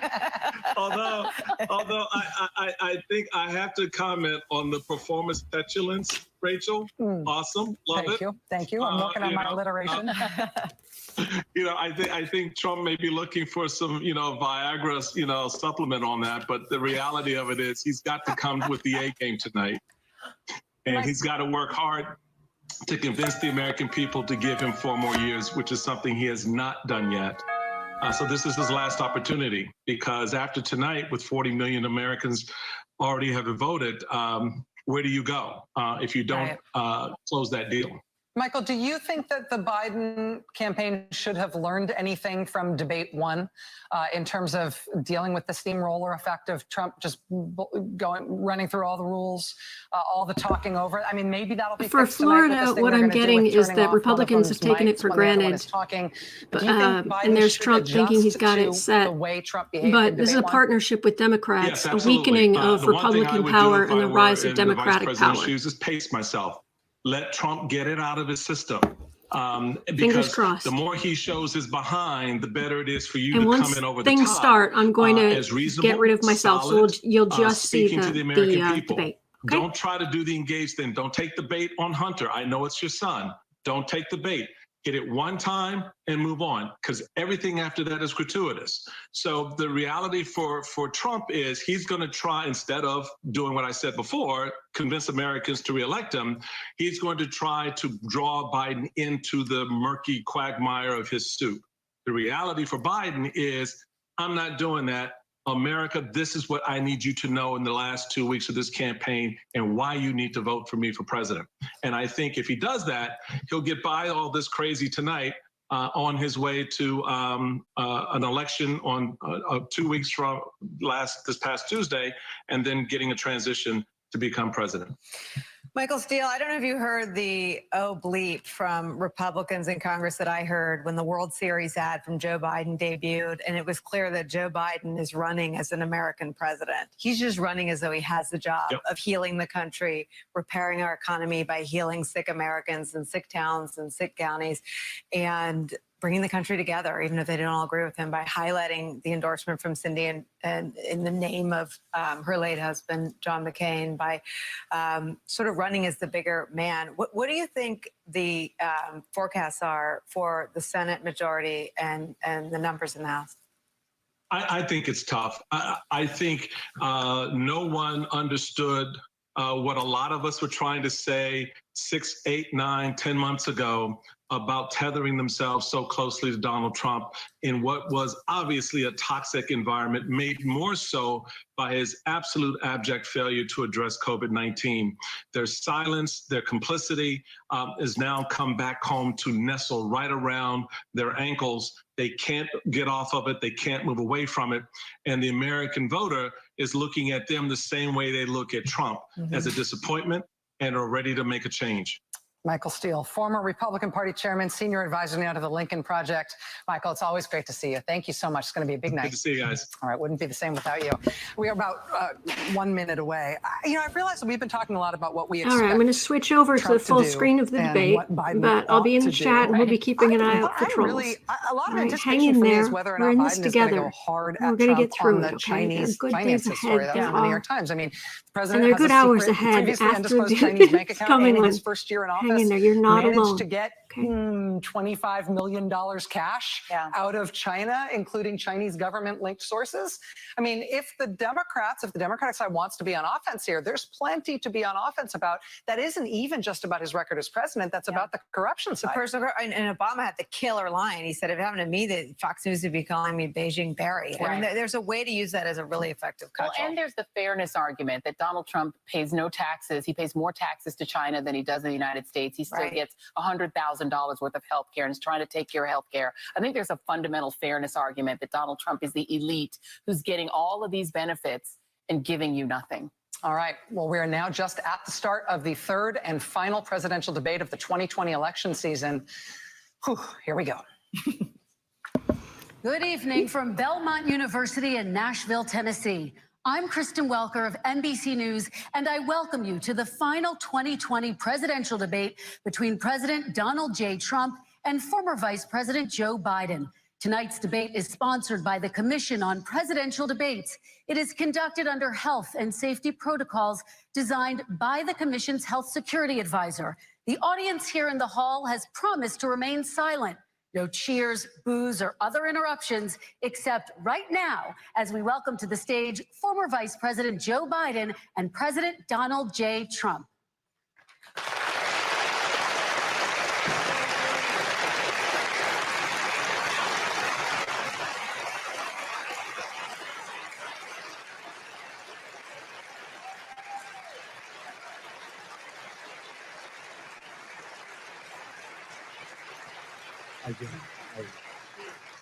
And I do want to say a very good evening to both of you. This debate will cover 6 major topics. At the beginning of each section, each candidate will have 2 minutes uninterrupted to answer my first question. The debate commission will then turn on their microphone only when it is their turn to answer, and the commission will turn it off exactly when the 2 minutes have expired. After that, both microphones will remain on, but on behalf of the voters, I'm going to ask you to please speak one at a time. The goal is for you to hear each other and for the American people to hear every word of what you both have to say. And so with that, if you're ready, let's start. And we will begin with the fight against the coronavirus. President Trump, the first question is for you. The country is heading into a dangerous new phase. More than 40,000 Americans are in the hospital tonight with COVID, including record numbers here in Tennessee. And since the two of you last shared a stage, 16,000 Americans have died from COVID. So please be specific. How would you lead the country during this next stage of the coronavirus crisis? 2 minutes, uninterrupted. So, as you know, 2.2 million people modeled out were expected to die. We closed up the greatest economy in the world in order to fight this horrible disease that came from China. It's a worldwide pandemic. It's all over the world. You see the spikes in Europe and many other places right now. If you notice, the mortality rate is down 85%. The excess mortality rate is way down and much lower than almost any other country. And we're fighting it, and we're fighting it hard. There is a spike. There was a spike in Florida, and it's now gone. There was a very big spike in Texas. It's now gone. There was a very big spike in Arizona. It's now gone. And there are some spikes and surges in other places. They will soon be gone. We have a vaccine that's coming. It's ready. It's going to be announced within weeks, and it's going to be delivered. We have Operation Warp Speed, which is the military is going to distribute the vaccine. I can tell you from personal experience that I was in the hospital. I had it, and I got better. And I will tell you that I had something that they gave me, a therapeutic, I guess they would call it. Some people could say it was a cure. But I was in for a short period of time, and I got better very fast, or I wouldn't be here tonight. And now they say I'm immune, whether it's 4 months or a lifetime. Nobody's been able to say that, but I'm immune. More and more people are getting better. We have a problem that's a worldwide problem. This is a worldwide problem. But I've been congratulated by the heads of many countries on what we've been able to do. With the, if you take a look at what we've done in terms of goggles and masks and gowns and everything else, and in particular ventilators. We're now making ventilators all over the world, thousands and thousands a month, distributing them all over the world. It will go away, and as I say, we're rounding the turn, we're rounding the corner. It's going away. Okay, former Vice President Biden, to you, how would you lead the country out of this crisis? You have 2 minutes uninterrupted. 220,000 Americans dead. If you hear nothing else I say tonight, hear this. Anyone who's responsible for not taking control, in fact, not saying I take no responsibility initially, anyone who's responsible for that many deaths should not remain as President of the United States of America. We're in a situation where there are 1,000 deaths a day now, 1,000 deaths a day, and there are over 70,000 new cases per day. Compared to what's going on in Europe, as the New England Medical Journal said, they're starting from a very low rate. We're starting from a very high rate. The expectation is we'll have another 200,000 Americans dead between now and the end of the year. If we just wore these masks, the president's own advisors have told him, we could save 100,000 lives. And we're in a circumstance where the president thus far still has no plan, no comprehensive plan. What I would do is make sure we have everyone encouraged to wear a mask all the time. I would make sure we move in the direction of rapid testing, investing in rapid testing. I would make sure that we set up national standards as to how to open up schools and open up businesses so they can be safe and give them the wherewithal, the financial resources to be able to do that. We're in a situation now where the New England Medical Journal, one of the most serious journals in the whole world, said for the first time ever that the way this president has responded to this crisis has been absolutely tragic. And so, folks, I will take care of this. I will end this. I will make sure we have a plan. President Trump, I'd like to follow up with you and your comments. You talked about taking a therapeutic. I assume you're referencing Regeneron. You also said a vaccine will be coming within weeks. Yes. Is that a guarantee? No, it's not a guarantee, but it will be by the end of the year. But I think it has a good chance. There are two companies, I think, within a matter of weeks, and it will be distributed very quickly. Can you tell us which companies? Johnson & Johnson is doing very well. Moderna is doing very well. Pfizer is doing very well. And we have numerous others. Then we also have others that we're working on very closely with other countries, in particular Europe. Let me follow up with you, and because this is new information. You have said a vaccine is coming soon, within weeks now. Your own officials say it could take well into 2021 at the earliest for enough Americans to get vaccinated. And even then, they say the country will be wearing masks and distancing into 2022. Is your timeline realistic? No, I think my timeline is going to be more accurate. I don't know that they're counting on the military the way I do, but we have our generals lined up, one in particular, that's the head of logistics. And this is a very easy distribution for him. He's ready to go as soon as we have the vaccine. And we expect to have 100 million vials. As soon as we have the vaccine, he's ready to go. Vice President Biden, your reaction, and just 40% of Americans say they would definitely agree to take a coronavirus vaccine if it was approved by the government. What steps would you take to give Americans confidence in a vaccine if it were approved? Make sure it's totally transparent. Have the scientists of the world see it, know it, look at it, go through all the processes. And by the way, this is the same fellow who told you this is going to end by Easter last time. This is the same fellow who told you that, don't worry, we're going to end this by the summer. We're about to go into a dark winter. And he has no clear plan, and there's no prospect that there's going to be a vaccine available for the majority of the American people before the middle of next year. President Trump, your reaction, he says you have no We're plan. going to have a dark winter at all. We're opening up our country. We've learned and studied and understand the disease, which we didn't at the beginning. When I closed and banned China from coming in heavily infected, and then ultimately Europe, but China was in January. Months later, he was saying I was xenophobic. I did it too soon. Now he's saying, oh, I should have, moved quicker. But he didn't move quicker. He was months behind me, many months behind me. And frankly, he ran the H1N1 swine flu, and it was a total disaster, far less lethal, but it was a total disaster. Had that had this kind of numbers, 700,000 people would be dead right now, but it was a far less lethal disease. Look, his own person who ran that for him, who, as you know, was his chief of staff, said it was catastrophic. It was horrible. We didn't know what we were doing. Now he comes up and he tells us how to do this. Also, everything that he said about the way every single move that he said we should make, that's what we've done. We've done all of it. But he was way behind us. Vice President Biden, your response. Our response is he is xenophobic, but not because he shut down access from China. And he did it late after 40 countries had already done that. In addition to that, what he did, he made sure that we had 44 people that were in there in China trying to get to Wuhan to determine what exactly the source was. What did the president say in January? He said, no, he said, he's being transparent. The president of China is being transparent. We owe him a debt of gratitude. We have to thank him. And then what happened was we started talking about using the Defense Act to make sure we go out and get whatever is needed out there to protect people. And again, I go back to this. He had nothing. He did virtually nothing. And then he gets out of the hospital and he talks about don't worry. It's all going to be over soon. Come on.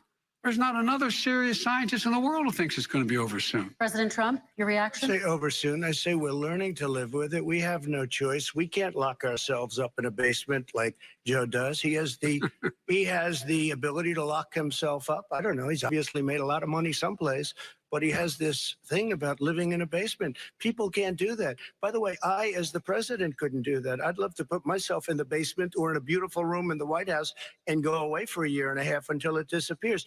I can't do that. And Kirsten, every meeting I had, and I'd meet a lot of families, including Gold Star families and military families, every meeting I had, and I had to meet them. I had to. It would be horrible to have canceled everything.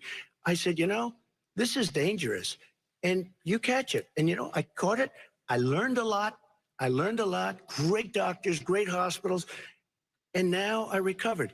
99.9 of young people recover. 99% of people recover. We have to recover. We can't close up our nation. We have to open our school, and we can't close up our nation, or you're not going to have a nation. And of course, the CDC has said young people can get sick with COVID-19 and can pass it.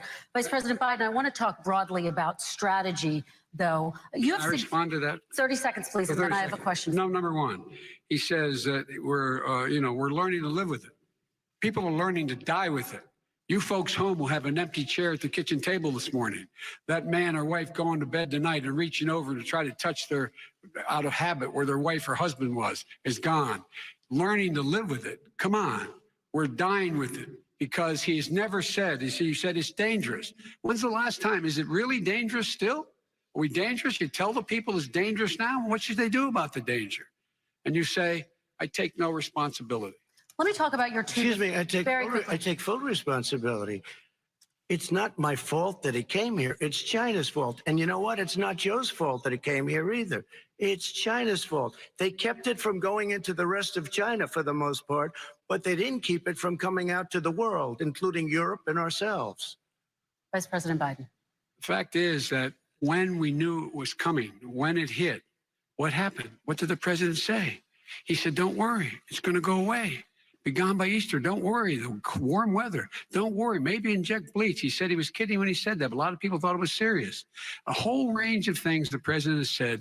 Even today, he thinks we are in control. We're about to lose 200,000 more people. President Trump. Look, perhaps just to finish this, I was kidding on that, but just to finish this, when I closed, he said I shouldn't have closed. And that went on for months. What Nancy Pelosi said the same thing. She was dancing on the streets in Chinatown in San Francisco. But when I closed, he said, this is a terrible thing. You're xenophobic. I think he called me racist even. And because I was closing it to China. Now he says I should have closed it earlier. It just, Joe, it doesn't work. I didn't say either of those things. You certainly did. You certainly did.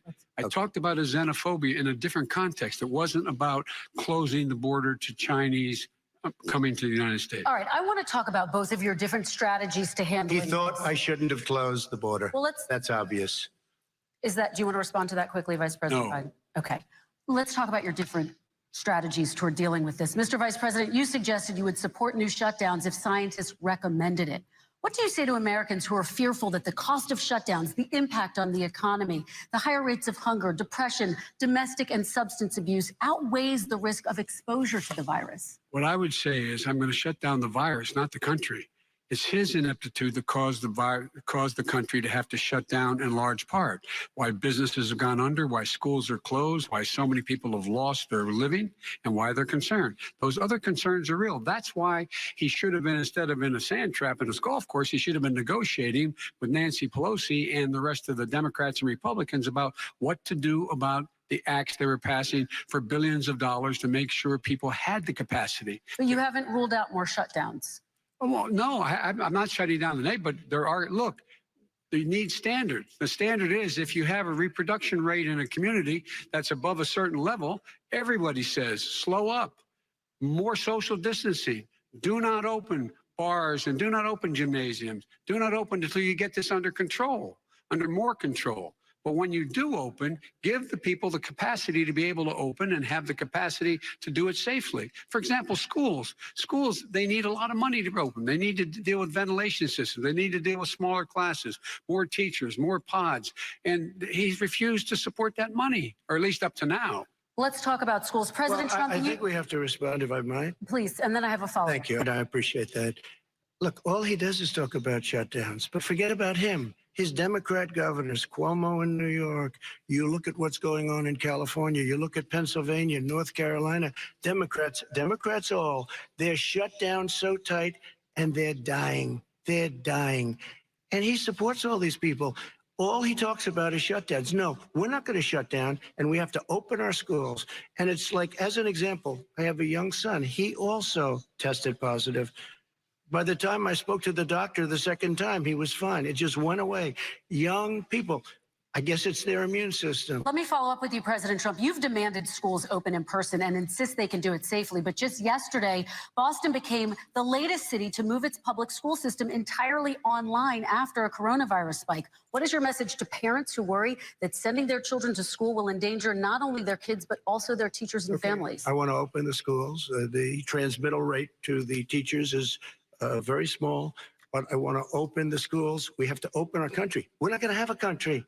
You can't do this. We can't keep this country closed. This is a massive country with a massive economy. People are losing their jobs. They're committing suicide. There's depression, alcohol, drugs at a level that nobody's ever seen before. There's abuse, tremendous abuse. We have to open our country. You know, I've said it often, the cure cannot be worse than the problem itself. And that's what's happening. And he wants to close down. He'll close down the country if one person in our massive bureaucracy says we should close it down. Vice President Biden, your response. Simply not true. We ought to be able to walk and chew gum at the same time. We ought to be able to safely open, but when they need resources to open. You need to be able to, for example, if you're going to open a business, have social distancing within the business. You need to have, if you have a restaurant, you need to have plexiglass dividers so people cannot infect one another. You need to be in a position where you can take testing rapidly and know whether a person is in fact infected. You need to be able to trace. You need to be able to provide all the resources that are needed to do this. And that is not inconsistent with saying that we're going to make sure that we open safely. And by the way, all you teachers out there, not that many of you are going to die, so don't worry about it. Come on. President Trump, let me follow up with you quickly. By the way, I will say this. If you go and look at what's happened to New York, it's a ghost town. It's a ghost town. And when you talk about plexiglass, these are restaurants that are dying. These are businesses with no money. Putting up plexiglass is unbelievably expensive, and it's not the answer. I mean, you're going to sit there in a cubicle wrapped around with plastic. These are businesses that are dying, Joe. You can't do that to people. You just can't. Take a look at New York and what's happened to my wonderful city for so many years. I loved it. It was vibrant. It's dying. Everyone's leaving New York. Take a look at what New York has done in terms of turning the curve down in terms of the number of people dying. And I don't look at this in terms of the way he does. Blue states and red states. They're all the United States. And look at the states that are having such a spike in the coronavirus. They're the red states. They're the states in the Midwest. They're the states in the upper Midwest. That's where the spike is occurring significantly. But they're all Americans. They're all Americans. And what we have to do is say, wear these masks, number one. Make sure we get the help that the businesses need that has money's already been passed to do that. It's been out there since the beginning of the summer, and nothing's happened. President, New York has lost more than 40,000 people, 11,000 people in nursing homes. President Trump, what when you say spike, take a look at what's happening in Pennsylvania, where they've had it closed. Take a look at what's happening with your friend in Michigan, where her husband's the only one allowed to do anything. It's been like a prison. Now it was just ruled unconstitutional. Take a look at North Carolina. They're having spikes, and they've been closed. And they're getting killed financially. We can't let that happen, Joe. You can't let that happen. We have to open up. And we understand the disease. We have to protect our seniors. We have to protect our elderly. We have to protect especially our seniors with heart problems and diabetes problems. And we will protect them. We have the best testing in the world by far. That's why we have so many cases. Let me follow up with you before we move on to our next section. President Trump, this week you called Dr. Anthony Fauci, the nation's best-known infectious disease expert, quote, a disaster. You described him and other medical experts as, quote, idiots. If you're not listening to them, who are you listening to as you fight this? I'm listening to all of them, including Anthony. I get along very well with Anthony, but he did say, don't wear masks. He did say, as you know, this is not going to be a problem. I think he's a Democrat, but that's okay. He said, this is not going to be a problem. We are not going to have a problem at all. When Joe says that, I said, Anthony Fauci said, and others, and many others, and I'm not knocking him a lot. Nobody knew. Look, nobody knew what this thing was. Nobody knew where it was coming from, what it was. We've learned a lot. But Anthony said, don't wear masks. Now he wants to wear masks. Anthony also said, if you look back, exact words, here's his exact words.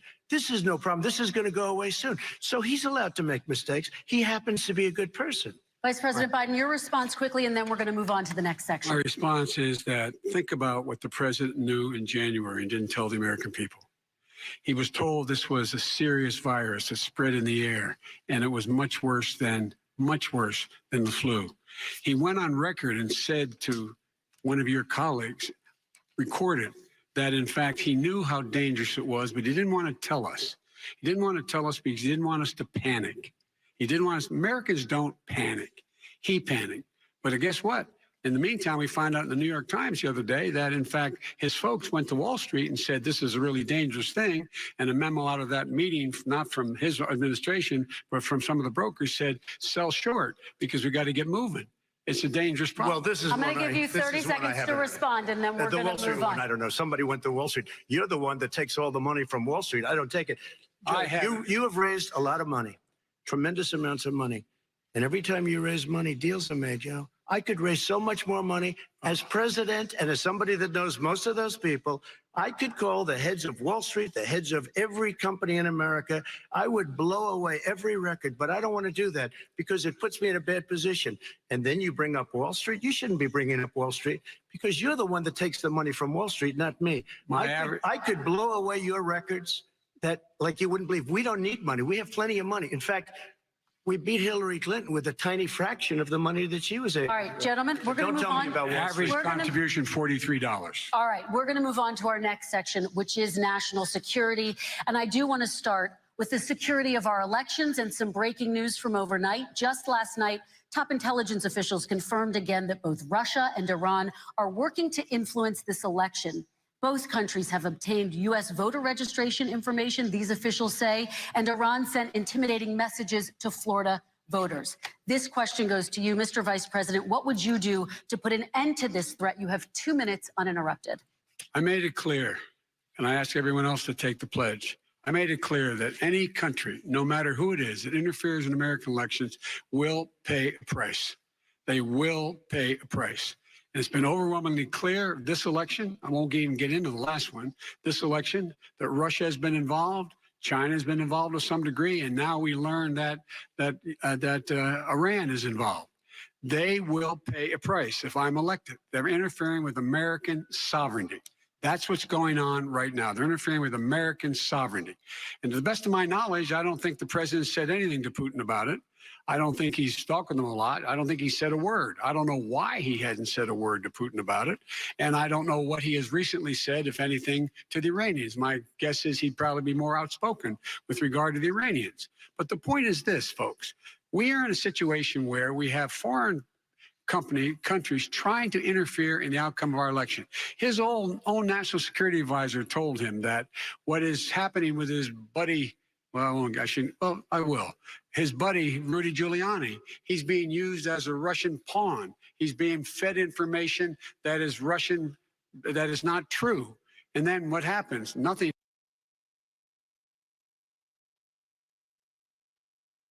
happens. And then you find out that everything that's going on here about Russia is wanting to make sure that I do not get elected the next president of the United States because they know I know them and they know me. I don't understand why this president is unwilling to take on Putin when he's actually paying bounties to kill American soldiers in Afghanistan, when he's engaged in activities that are trying to destabilize all of NATO. I don't know why he doesn't do it, but it's worth asking the question. Why isn't that being done? Any country that interferes with us will, in fact, pay a price because they're affecting our sovereignty.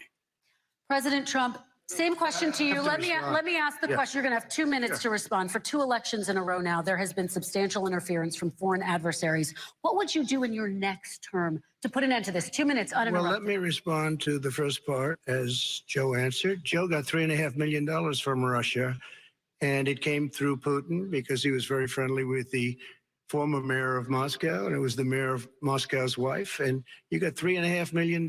Your family got $3.5 million. And, you know, someday you're going to have to explain, why did you get 3.5? I never got any money from Russia. I don't get money from Russia. Now, about your thing last night, I knew all about that. And through John Ratcliffe, who is fantastic, DNI, he said, the one thing that's common to both of them They both want you to lose because there has been nobody tougher to Russia. Between the sanctions, nobody tougher than me on Russia.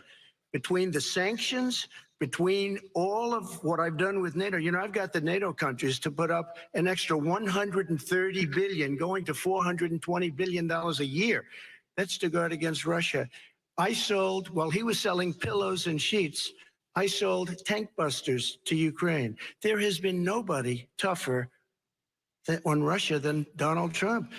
And I'll tell you, they were so bad. They took over the submarine port. You remember that very well. During your term, during you and Barack Obama, they took over a big part of what should have been Ukraine. You handed it to them, but you were getting a lot of money from Russia. They were paying you a lot of money, and they probably still are. But now, with what came out today, it's even worse. All of the emails, the horrible emails of the kind of money that you were raking in, you and your family. And Joe, you were vice president when some of this was happening, and it should have never happened. And I think you owe an explanation to the American people. Why is it? Somebody just had a news conference a little while ago who was essentially supposed to work with you and your family. But what he said was damning. And regardless of me, I think you have to clean it up and talk to the American people. Maybe you can do it right now. Vice President Biden, you may respond. Okay, straight here. And then I do want to follow up on the election security. I have not taken a penny from any foreign source ever in my life. We learned that this president paid 50 times the tax in China, has a secret bank account with China, does business in China, and in fact is talking about me taking money. I have not taken a single penny from any country whatsoever, ever. Number one. Number two, this is a president, I have released all of my tax returns, 22 years. Go look at them. 22 years of my tax return. You have not released a single solitary year of your tax return. What are you hiding? Why are you unwilling? The foreign countries are paying you a lot. Russia's paying you a lot. China's paying you a lot. And your hotels and all your businesses all around the country, all around the world. And China's building a new road to a new a golf course you have overseas. So what's going on here? Why don't release your tax return or stop talking about corruption? President Trump, your response. First of all, I called my accountants, underwrote it. I'm going to release them as soon as we can. I want to do it. And it'll show how successful, how great this company is. But much more importantly than that, people were saying $750. I asked them a week ago, I said, what did I pay? They said, sir, you prepaid tens of millions of dollars. I prepaid my tax. Tens over the last number of years.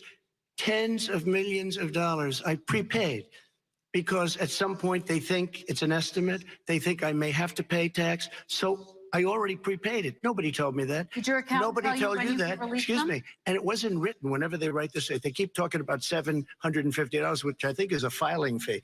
But let me just tell you, I prepaid millions and millions of dollars in taxes. Number one. Number two, I don't make money from China. You do. I don't make money from Ukraine. You do. I don't make money from Russia. You made $3.5 million, Joe, and your son gave you. They even have a statement that we have to give 10% to the big man. You're the big man, I think. I don't know. Maybe you're not, but you're the big man, I think. Your son said we have to give 10% to the big man. Joe, what's that all about? It's terrible. All right, gentlemen, I want to ask you both some questions about all of this. But I'm going to let you both respond very quickly. You just said you spoke to your accountant about potentially releasing your taxes. Did he tell you when you can release them? Do you have a deadline for when you're going to release them? I get treated worse than the Tea Party got treated. Because I have a lot of people in there, deep down in the IRS, they treat me horribly. We made a deal, it was all settled until I decide to run for president. I get treated very badly by the IRS, very unfairly. But we had a deal all done. As soon as we're completed with the deal, I want to release it. But I have paid millions and millions of dollars, and it's worse than paying. I paid in advance. It's called prepaying your taxes. I paid in advance. I want to ask you both about questions regarding your potential foreign entanglements and questions that have been raised to give you both a chance to talk about this more broadly. Respond very quickly, and then I'll get to my question. Why did he's been saying this for 4 years? Show us. Just show us. Stop playing around. You've been saying for 4 years you're going to release your taxes. Nobody knows it, Mr. President. What they do know is you're not paying your taxes, or you're paying taxes that are so low. When last time he said what he paid, he said, I only pay that little because I'm smart. I know how to game the system. Come on, folks. Very quickly, President Trump, and then I want to get to two questions to both of you. Sure. I was put through a phony witch hunt for 3 years. It started before I even got elected. They spied on my campaign. No president should ever have to go through what I went through. Let me just say this. Mueller and 18 angry Democrats and FBI agents all over the place spent $48 million. They went through everything I had, including my tax returns, and they found absolutely no collusion and nothing wrong.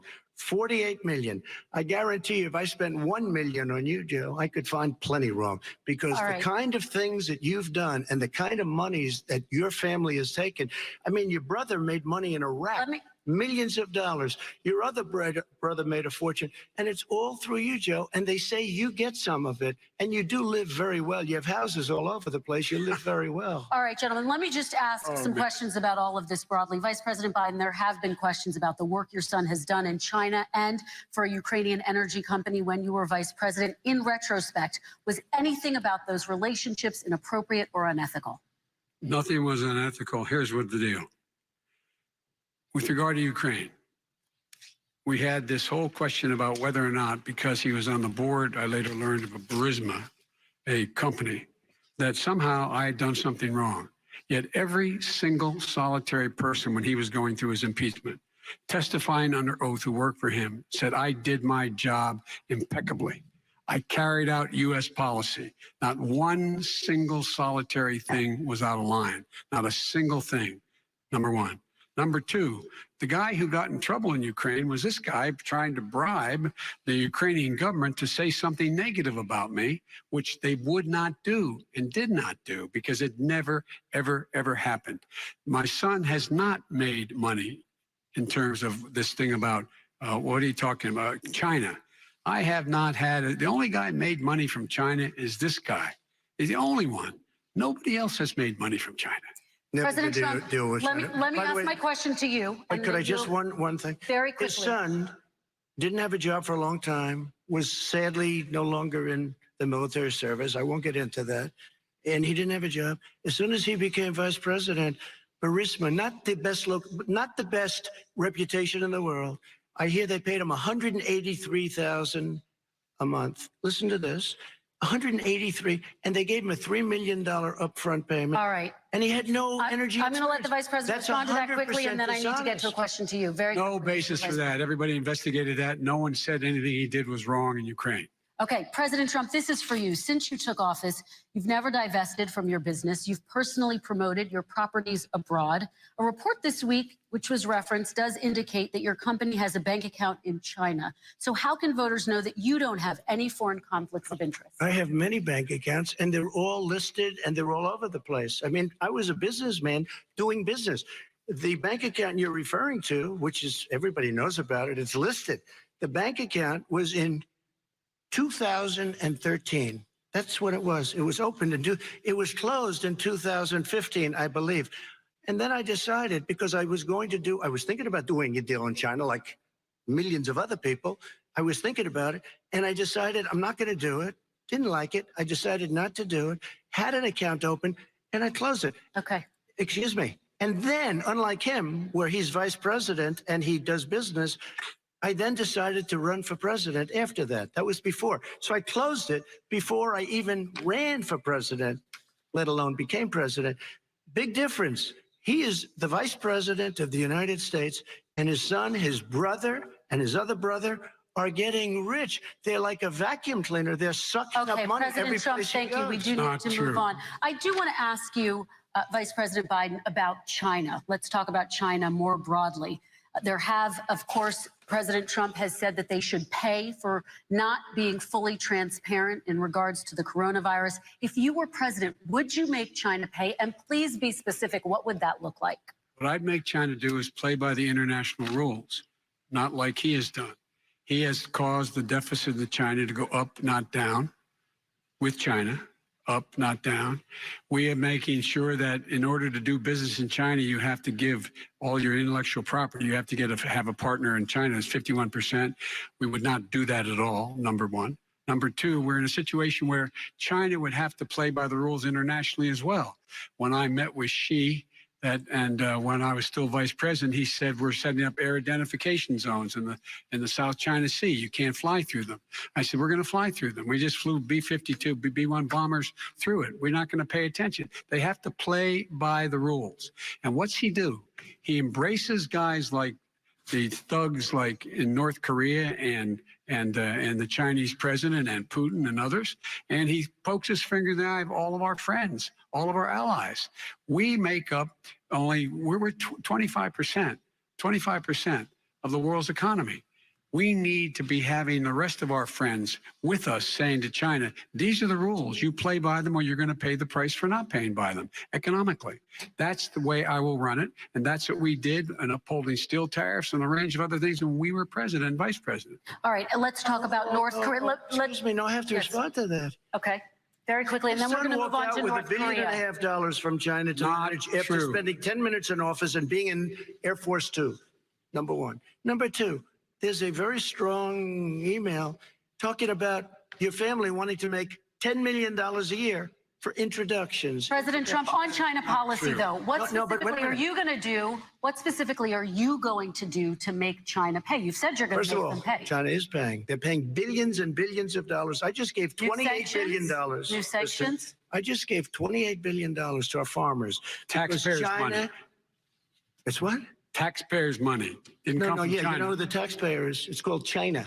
China paid $28 billion, and you know what they did to pay it, Joe? They devalued their currency, and they also paid up. And you know who got the money? Our farmers, our great farmers, because they were targeted. You never charged them anything.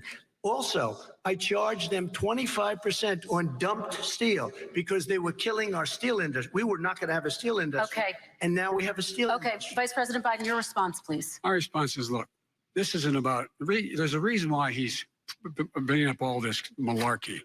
There's a reason for it. He doesn't want to talk about the substantive issues. It's not about his family and my family. It's about your family. And your family's hurting badly. If you're making less than, if you're a middle-class family, you're getting hurt badly right now. You're sitting at the kitchen table this morning deciding, well, we can't get new tires, they're bald because we have to wait another month or so. Or are we going to be able to pay the mortgage? Or who's going to tell her she can't go back to community college? They're the decisions you're making. And the middle-class families like I grew up in Scranton and Claymont, they're in trouble. We should be talking about your families, but that's the last thing he wants to talk about. I want to talk about North Korea. I do want to turn to 10 seconds, Mr. President. That's 10 a seconds. typical political statement. Let's get off this China thing, and then he looks, the family, around the table, everything. Just a typical politician when I see that. Let's talk about North Korea. I'm not a typical politician. Okay, that's why I got elected. Let's get off the subject of China. Let's talk around, sitting around the table. All right. Come on, Joe, you can do better. We're going to talk about North Korea now. President Trump, you've met with North Korean leader Kim Jong-un 3 times. You've talked about your beautiful letters with him. You've touted the fact that there hasn't been a war or a long-range missile test. And yet North Korea recently rolled out its biggest ever intercontinental ballistic missile and continues to develop its nuclear arsenal. Do you see that as a betrayal of the relationship you forged? Just 30 seconds here because we need to get on to the next. So when I met with Barack Obama, we sat in the White House right at the beginning, had a great conversation. It was supposed to be 15 minutes, and it was well over an hour. He said, "What we have with North Korea." He indicated we will be in a war with North Korea. Guess what? It would be a nuclear war, and he does have plenty of nuclear capability. In the meantime, I have a very good relationship with him.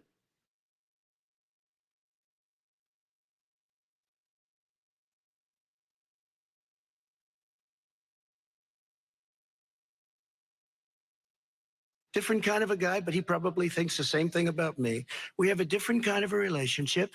We have a very good relationship, and there's no war.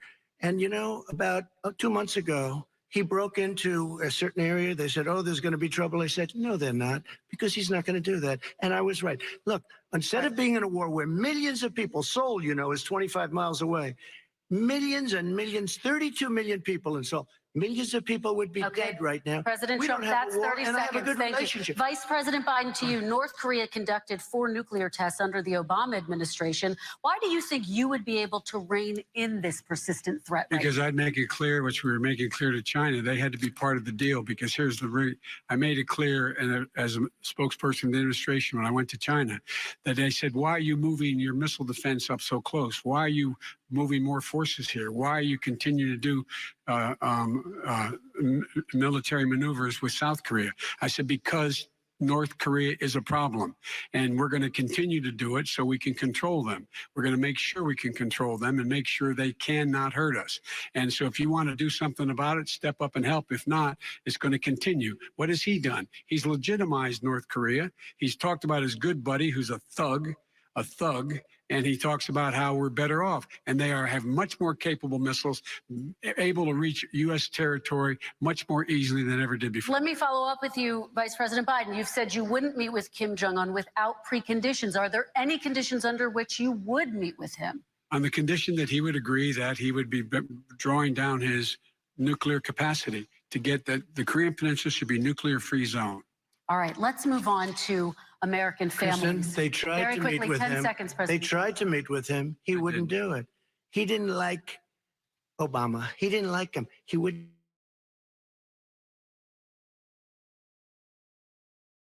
North Korea, we're not in a war. We have a good relationship. You know, people don't understand. Having a good President relationship Trump, with we have to leaders move of other on, because countries we have is a lot a of good thing. We have a lot of questions to get Yes. to. Now, That's Your like response. saying we had a good relationship with Hitler before he, in fact, invaded Europe, the rest of Europe. Come on. The reason he would not meet with President Obama is because President Obama said, we're going to talk about denuclearization. We're not going to legitimize you. And we're going to continue to put stronger and stronger sanctions on you. That's why he wouldn't meet with us. All right, And it let's didn't move happen. on. Let's move Excuse on me. and talk He about left American me a families. mess, Kristen. President Trump, okay, we do They need to move left on. me a mess. North Korea was a mess. We and need in fact, to move if on you so that remember we the can get first to all 2 or of our 3 months, questions tonight. there was a President very Trump. dangerous period in my first 3 months before we sort of worked things out a little bit. Okay. There was a they left us a mess. And Obama would be, I think, the first to say it was the single biggest problem he thought that our country. Okay, let's move on to American families and the economy.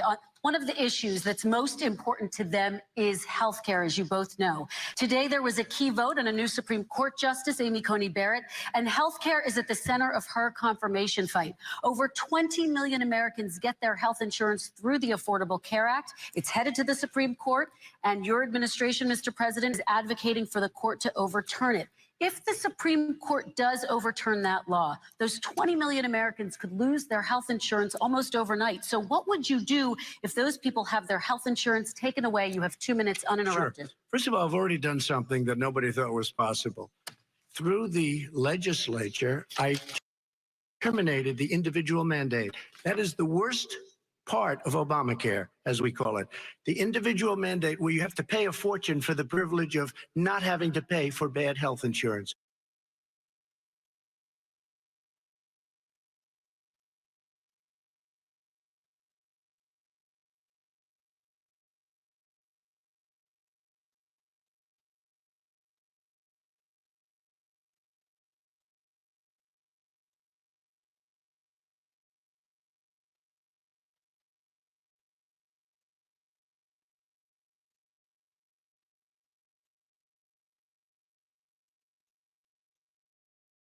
America. America. America. This election season, there are a lot of issues worth debating. But please. Don't drink and debate politics. Don't drink and debate who won the debates. Don't drink and debate how we're going to vote this year. But please do vote. Don't drink and bring up gerrymandering. Jerry.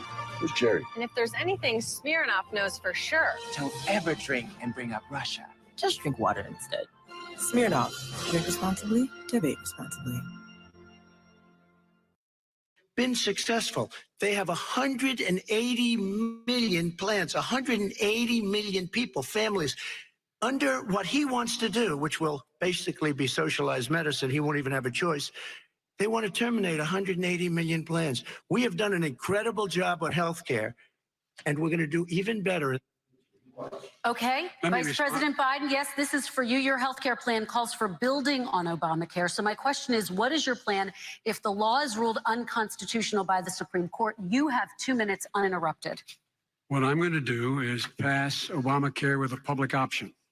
Become Biden care. The public option is an option that says that if you, in fact, do not have the wherewithal to be, if you qualify for Medicaid and you do not have the wherewithal in your state to get Medicaid, you automatically are enrolled, providing competition for insurance companies. That's what's going to happen. Secondly, we're going to make sure we reduce the premiums and reduce drug prices by making sure that there's competition that doesn't exist now by allowing the Medicare to negotiate drug prices with the insurance companies. Thirdly, the idea that I want to eliminate private insurance, the reason why I had such a fight with 20 candidates for the nomination was I support private insurance. That's why I didn't, not one single person with private insurance would lose their insurance under my plan, nor did they under Obamacare. They did not lose their insurance unless they chose they wanted to go to something else. Lastly, we're going to make sure we're in a situation that we actually protect pre-existing. There's no way he can protect pre-existing conditions. None, zero. You can't do it in the ether. He's been talking about this for a long time. He's never come up with a plan. I guess we're going to get the pre-existing condition plan the same time we get the infrastructure plan that we've been waiting since 17, 18, 19, and 20. The fact, I still have a few more minutes. I know you're getting anxious. The fact is that he's already cost the American people, because of his terrible handling of the COVID virus and the economic spillover, 10 million people have lost their private insurance. And he wants to take away 22 million more people who have it under Obamacare, and over 110 million people with pre-existing conditions. And all the people from COVID are going to have pre-existing conditions. What are they going to do? I have a follow-up for you, Vice President Biden. It relates to something that President Trump said. He's accusing you of wanting socialized medicine. What do you say to people who have concerns that your health care plan, which includes a government insurance option, takes the country one step closer to a health care system run entirely by the government? What's your response It's to them? ridiculous. It's like saying that, the idea that the fact that there's a public option that people can choose, that makes it a socialist plan. Look, the difference between the president, I think healthcare is not a privilege, it's a right. Everyone should have the right to have affordable healthcare. And I am very proud of my plan. It's gotten endorsed by all the major labor unions, as well as a whole range of other people who, in fact, are concerned in the medical field. This is something that's going to save people's lives, and this is going to give some people an opportunity to have health care for their children. How many of you home are worried and rolling around in bed tonight wondering what in God's name you're going to do if you get sick? Because you've lost your home insurance, your health insurance, your company's gone under. We have to provide health insurance for people at an affordable rate, and that's what I do. President Trump, Excuse me, he was your there response. for 47 years. He didn't do it. He was now there as vice president for 8 years. And it's not like it was 25 years ago. It was 3 3/4. It was just a little while ago, right? Less than 4 years ago. He didn't do anything. He didn't do it. He wants socialized medicine. And it's not that he wants it. His vice president, I mean, she is more liberal than Bernie Sanders and wants it even more. Bernie Sanders wants it. The Democrats want it. You're going to have socialized medicine, just like you went with fracking. We're not going to have fracking. We're going to stop fracking. We're going to stop fracking. Then he goes to Pennsylvania after he gets a nomination, where he got very lucky to get it. And he goes to Pennsylvania and he says, oh, we're going to have fracking. And you never asked that question. And by the way, so far, I respect very much the way you're handling this, I have to say. By the way, but somebody should ask the question. You can ask. He goes for a year. There will be We have a number of topics. No, we're no, gonna but get that's a to. big question. We're going to get to. We're going to get to. It's the a number same of thing with topics. socialized I have to medicine. respond. Vice President, your response, please. My response is people deserve to have affordable health care, period. Period, period, period. And the Biden care proposal will, in fact, provide for that affordable health care, lower premiums. What we're going to do is going to cost some money. It's going to cost over $750 billion over 10 years to do it.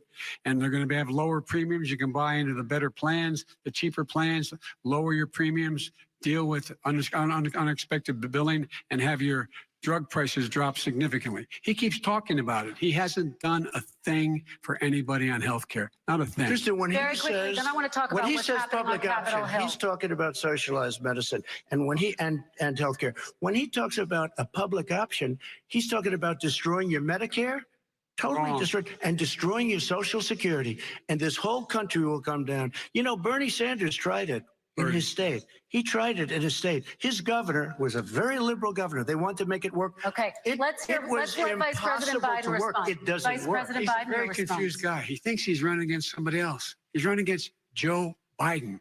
I beat all those other people because I disagreed with them. Joe Biden he's running against. And the idea that we're in a situation that are going to destroy Medicare, this is the guy that the actuary at Medicare said, if in fact, at Social Security, if in fact he continues to withhold his plan to withhold the tax on Social Security, Social Security will be bankrupt by 2023 with no way to make up for it. This is the guy who's tried to cut Medicare. So I mean, the idea that Donald Trump is lecturing me on Social Security and Medicare, come on. He tried to get 10 rid of, he seconds, Mr. tried to hurt President, and then I Social have to go to Security another years question. ago. Years ago. Go back and look at the records. He tried to hurt Social Security years ago. All One right, thing, let's move but on. this I'm is going to the move guy on. that Let when me, they Mr. announced President, I have last to move week, on to the next question. They said or the else stock we're not market going to will have time boom to talk about it. if I'm elected. If he's elected, the stock market will crash. Okay, let's biggest move on to the analysts are next saying that. question very quickly. Look, the idea that the stock market is booming is his only measure of what's happening. Where I come from in Scranton and Claymont, the people don't live off of the stock market. Just in the last three years during this crisis, the billionaires in this country made, according to the Wall Street, $700 billion more dollars. $700 billion more dollars, because that's his only measure. What happens to the ordinary people out there?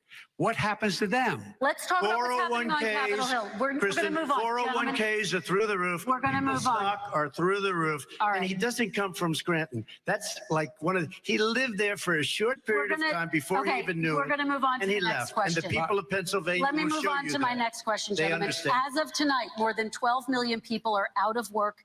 And as of tonight, 8 million more Americans have fallen into poverty, and more families are going hungry every day. Those hit hardest are women and people of color. They see Washington fighting over a relief bill. Mr. President, why haven't you been able to get them the help they need? 30 seconds here. Because Nancy Pelosi doesn't want to approve it. I do. But you're the president. I do, but I still have to get. Unfortunately, that's one of the reasons I think we're going to take over the House, because of her. Nancy Pelosi doesn't want to approve anything because she'd love to have some victories on a date called November 3rd. Nancy Pelosi does not want to approve it. We are ready, willing, and able to do something. Don't forget, we've already approved 3 plans, and it's gone through, including the Democrats, in all fairness. This one she doesn't want. It's near the election because she thinks it helps her politically. I think it hurts her politically. All right, Mr. Vice President. You know, the Republican leader in the United States Senate said he can't pass it. He will not be able to pass it. He does not have Republican votes. Why isn't he talking to his Republican friends? Let me follow up with you, Vice President we made a Biden, deal, the because let me Republicans ask will Vice President Biden a question. You are the leader of the Democratic Party. Why have you not pushed the Democrats to get a deal for the American people? Well, I have, and they have pushed it. Look, they passed this act all the way back in the beginning of the summer. This is like it's not new. It's been out there. This HEROES Act has been sitting there. And look at what's happening. When I was in charge of the Recovery Act with $800 billion, I was able to get $145 billion to local communities that have to balance their budgets and states that have to balance their budgets, so then have to fire firefighters, teachers, first responders, law enforcement officers, so they can keep their cities and counties running. He will not support that. They have not done a thing for them. And Mitch McConnell said, let them go bankrupt. Let them go bankrupt. Come on. What's the matter with The bill these that was guys? passed in the House was a bailout of badly run, high crime, Democrat, all run by Democrats, cities and states. It was a way of getting a lot of money, billions and billions of dollars to these kids. It was also a way of getting a lot of money from our people's pockets to people that come into our country illegally. we were going to take care of everything for them. And what that does, and I'd love to do that, I'd love to help them, but what that does, everybody all over the world will start pouring into our country. We can't do it. This was a way of taking care of them. This was a way of spending on things that had nothing to do with COVID, as per your question. But it was really a big bailout for badly run Democrat cities and states. All right, By the way, if I get elected, I'm running as a proud Democrat, but I'm going to be an American president. I don't see red states and blue states. What I see is American, United States. And folks, every single state out there finds themselves in trouble. They're going to start laying off, whether they're red or blue, cops, firefighters, first responders, because teachers, because they have to balance their budget. And the founders were smart. They allowed the federal government to deficit spend to compensate for the United States of America. I want to talk about the minimum wage, gentlemen. Mr. Vice President, we are talking a lot about struggling small businesses and business owners these days. Do you think this is the right time to ask them to raise the minimum wage? You, of course, support a $15 federal minimum wage. I do, because I think one of the things we're going to have to do is we're going to have to bail them out, too. We should be bailing them out now, those small businesses. You got 1 in 6 of them going under. They're not going to be able to make it back. They passed a package that allows us to be able to call PPP. Money is supposed to go to help them do everything from organize how they can deal with their businesses being open safely. Schools, how they can make classrooms smaller, how they can hire more teachers, how they can put ventilation systems in. They need the help. The businesses as well as the schools need the help. But these guys will not help them. Is not giving them any of the money. We are going to move on to immigration, one thing very but I quickly, want he to said get we your have to help our reaction. small businesses by raising the minimum wage. That's not helping. I think it should be a state option. Alabama is different than New York. New York is different from Vermont. Every state is different. It should be a state option. You said very we have recently. to help. It's very important. We have to help our small businesses. How are you helping your small businesses when you're forcing wages? What's going to happen, and what's been proven to happen, is when you do that, these small businesses fire many of their employees. You said very recently you would consider raising the federal minimum wage to $15 an hour. You said recently you would consider raising the federal minimum wage to $15 an hour. Is that still the case? And I would consider it to an extent, but In a what I second really administration? like, in a second administration, but not to a level that's going to put all these businesses out of business. It should be a state option. Look, I've lived in different places. I know different places. They're all different. Some places, $15 is not so bad. In other places, other states, $15 would be Okay, President ruinous. Trump, thank you. Quick response, Vice President Biden. 2 jobs, 1 job, be below poverty.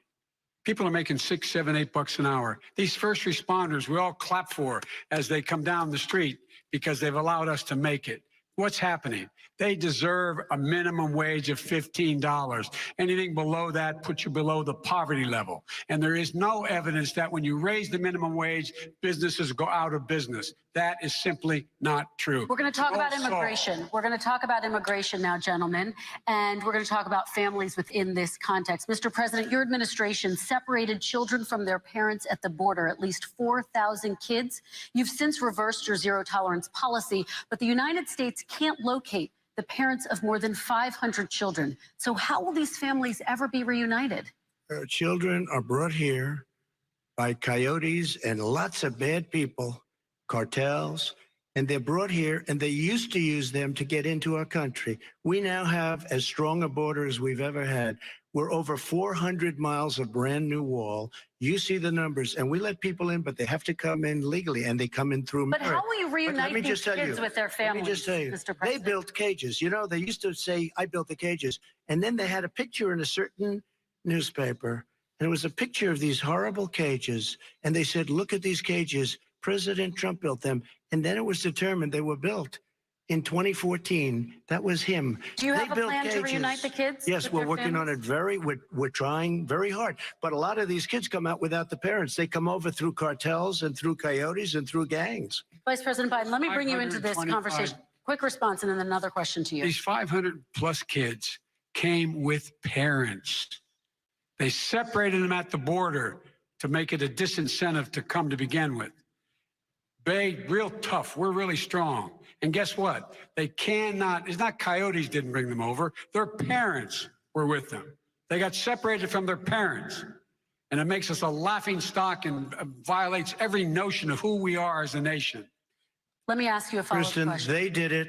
We changed the policy. Your response they to did that? it. We changed. did not. They built the separate cages. They. Who built the cages, Joe? Let's talk about what Who we're built the talking cages, about. Let's Joe? talk about what we're talking about. What happened? Parents were ripped. Their kids were ripped from their arms and separated.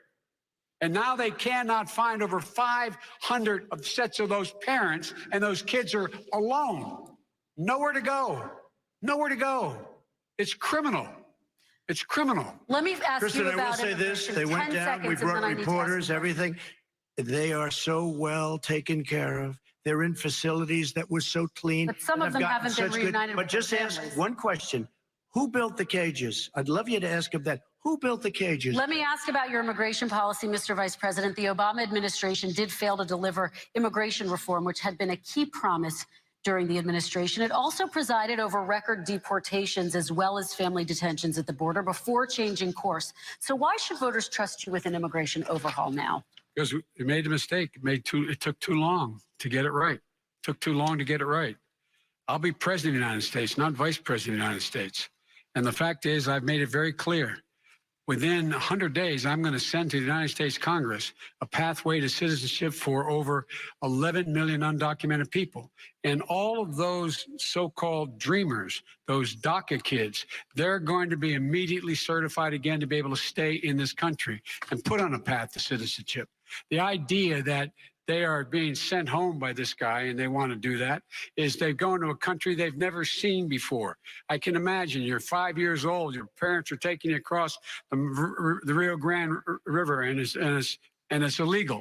And you say, oh, no, Mom, leave me here. I'm not going to go with you. They've been here. Many of them are model citizens. Over 20,000 of them are first responders out there taking care of people during this crisis.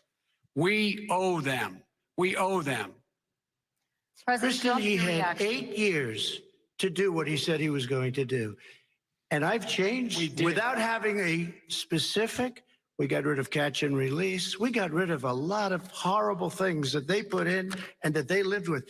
But he had 8 years he was vice president.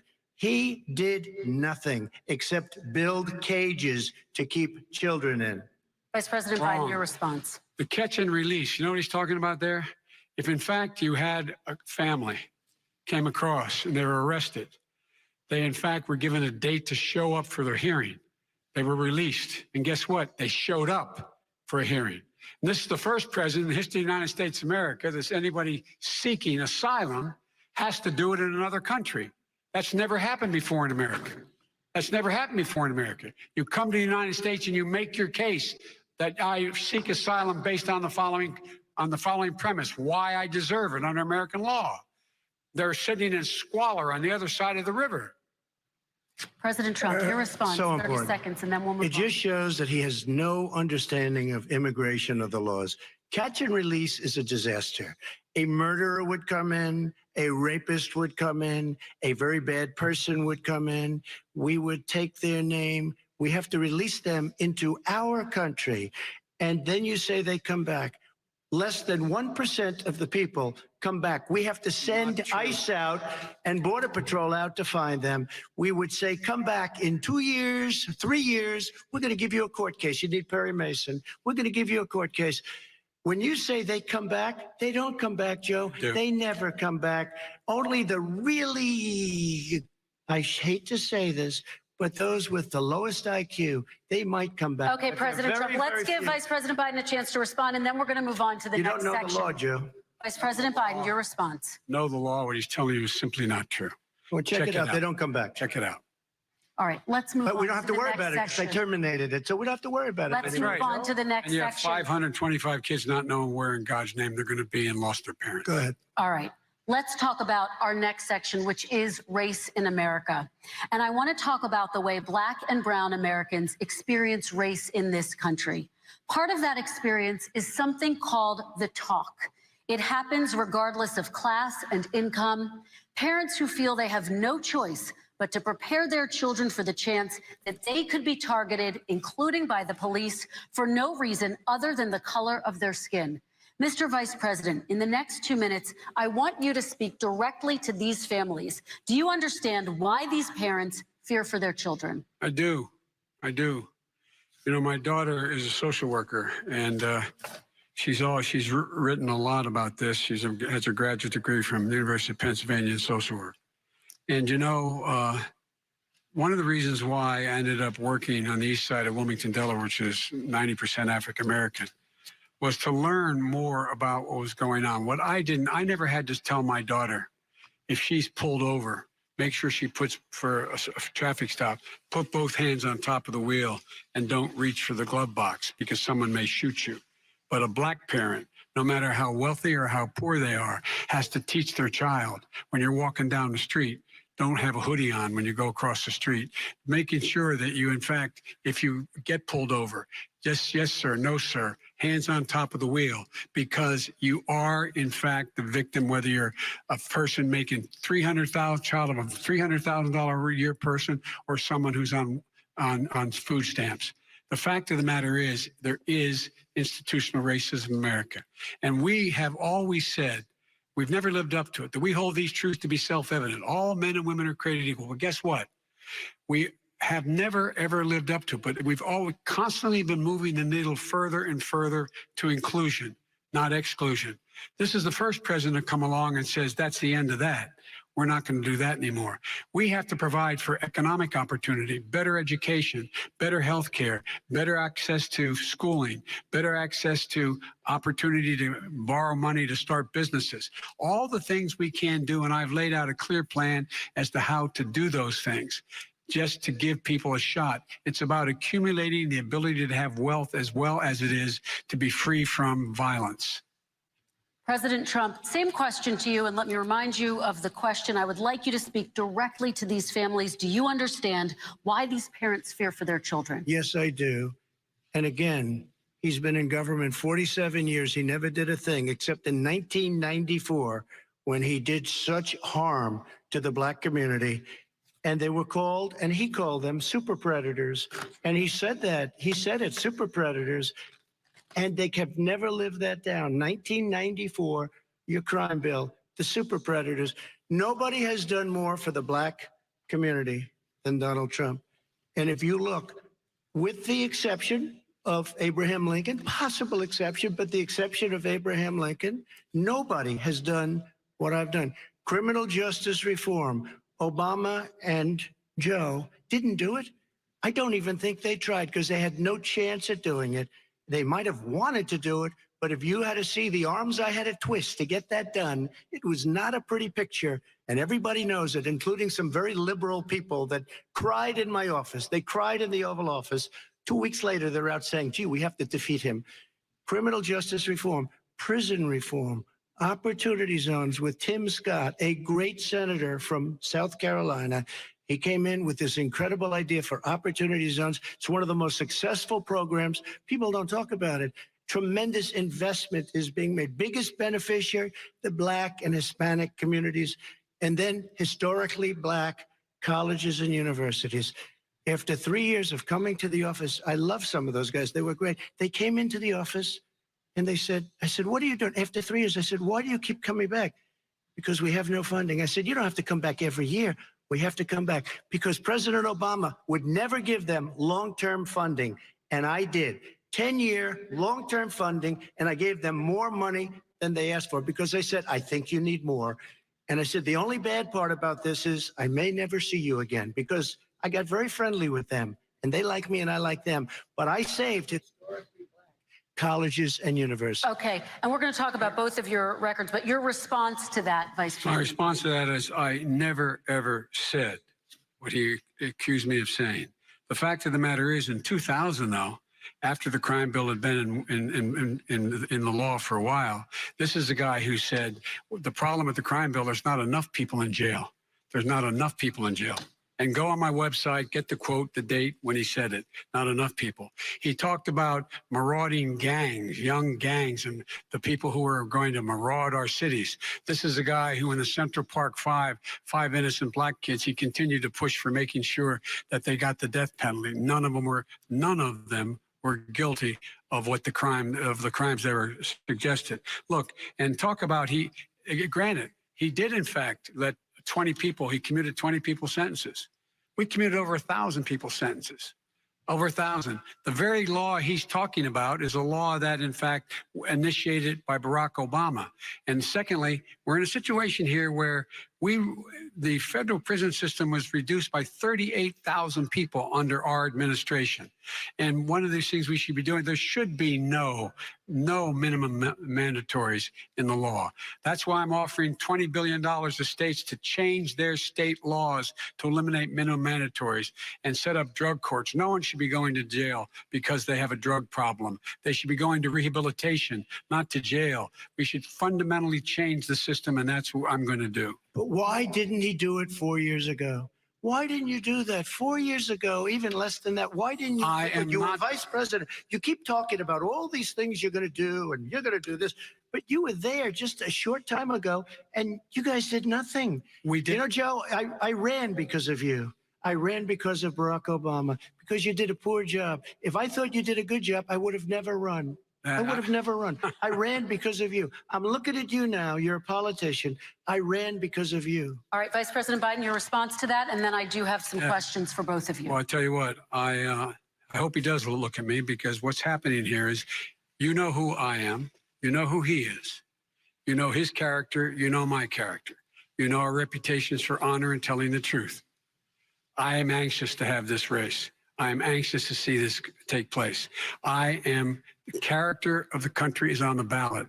Our character is on the ballot. Look at us closely. Let me ask some follow-up. Please respond, and then we're going to have follow-up. If this stuff is true about Russia, Ukraine, China, other countries, Iraq, if this is true, then he's a corrupt politician. All right. So don't give me the stuff about how you're this innocent baby.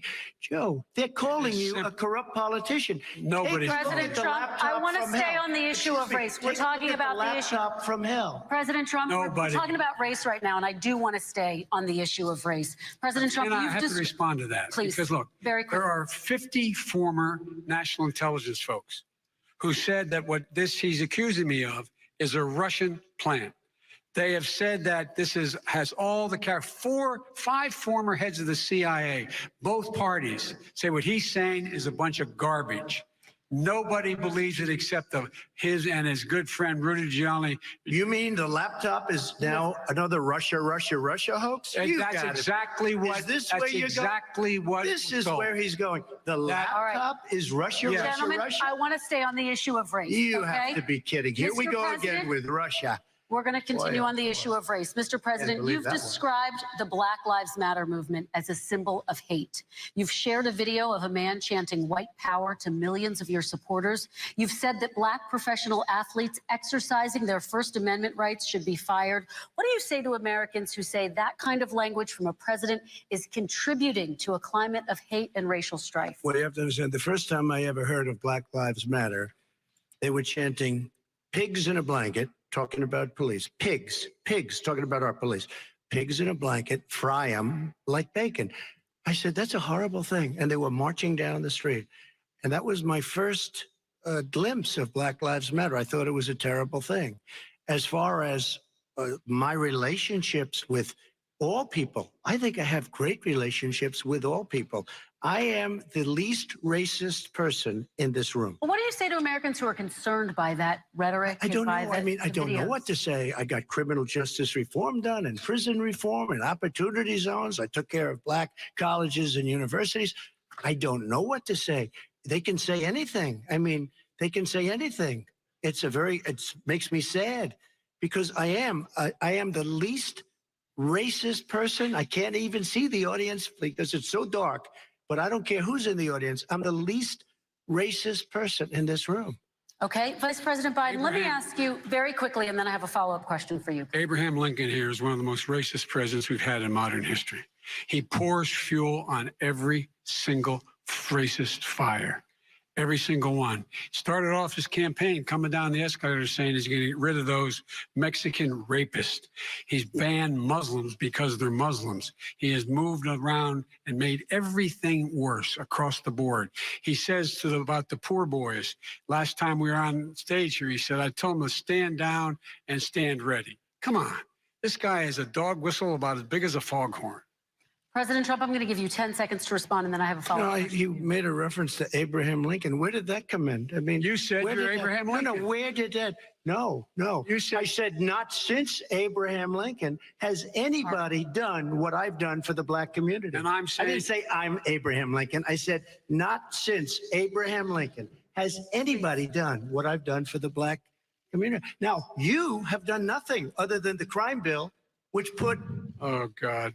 tens of thousands of black men, mostly in jail. All right, let me- And you know let me what? a- let me They ask remember Vice it President because if you Biden look a at what's question. happening with the voting right now, Let me ask they Vice remember President that Biden you treated them about- very, very badly. The- Just the- take a look at what's happening out there. Vice President Biden, let me give you a chance to respond within this context. Crime bills that you supported in the 80s and 90s contributed to the incarceration of tens of thousands of young black men who had small amounts of drugs in their possession. They are sons, they are brothers, they're fathers, they're uncles, whose families are still to this day, some of them suffering the consequences. So speak to those families. Why should they vote for you? One of the things is that in the 80s, we passed 100%, all 100 senators voted for it, a bill on drugs and how to deal with drugs. It was a mistake. I've been trying to change the since then, particularly the portion on cocaine.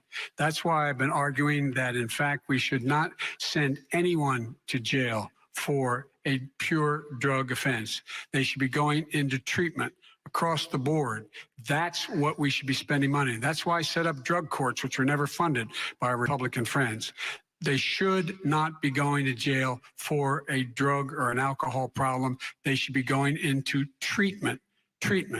That's what we've been trying to do. That's what I'm going to get done, because I think maybe the American people have now seen that, in fact, it was a mistake to pass those laws relating to drugs, but they were not in the crime bill. But why didn't he get it done? See, it's all talk, no action with these politicians. Why didn't he get it done? That's what I'm going to do when I become president.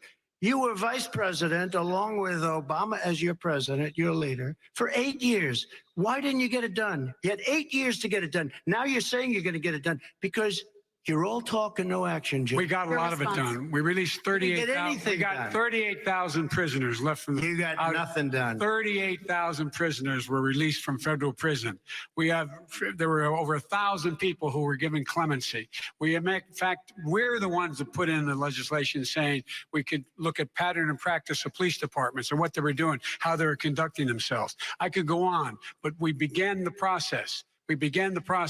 We lost an election. That's why I'm running to win back that election and change his terrible policy. I just asked one question. Why didn't you do it in the 8 years, a short time ago?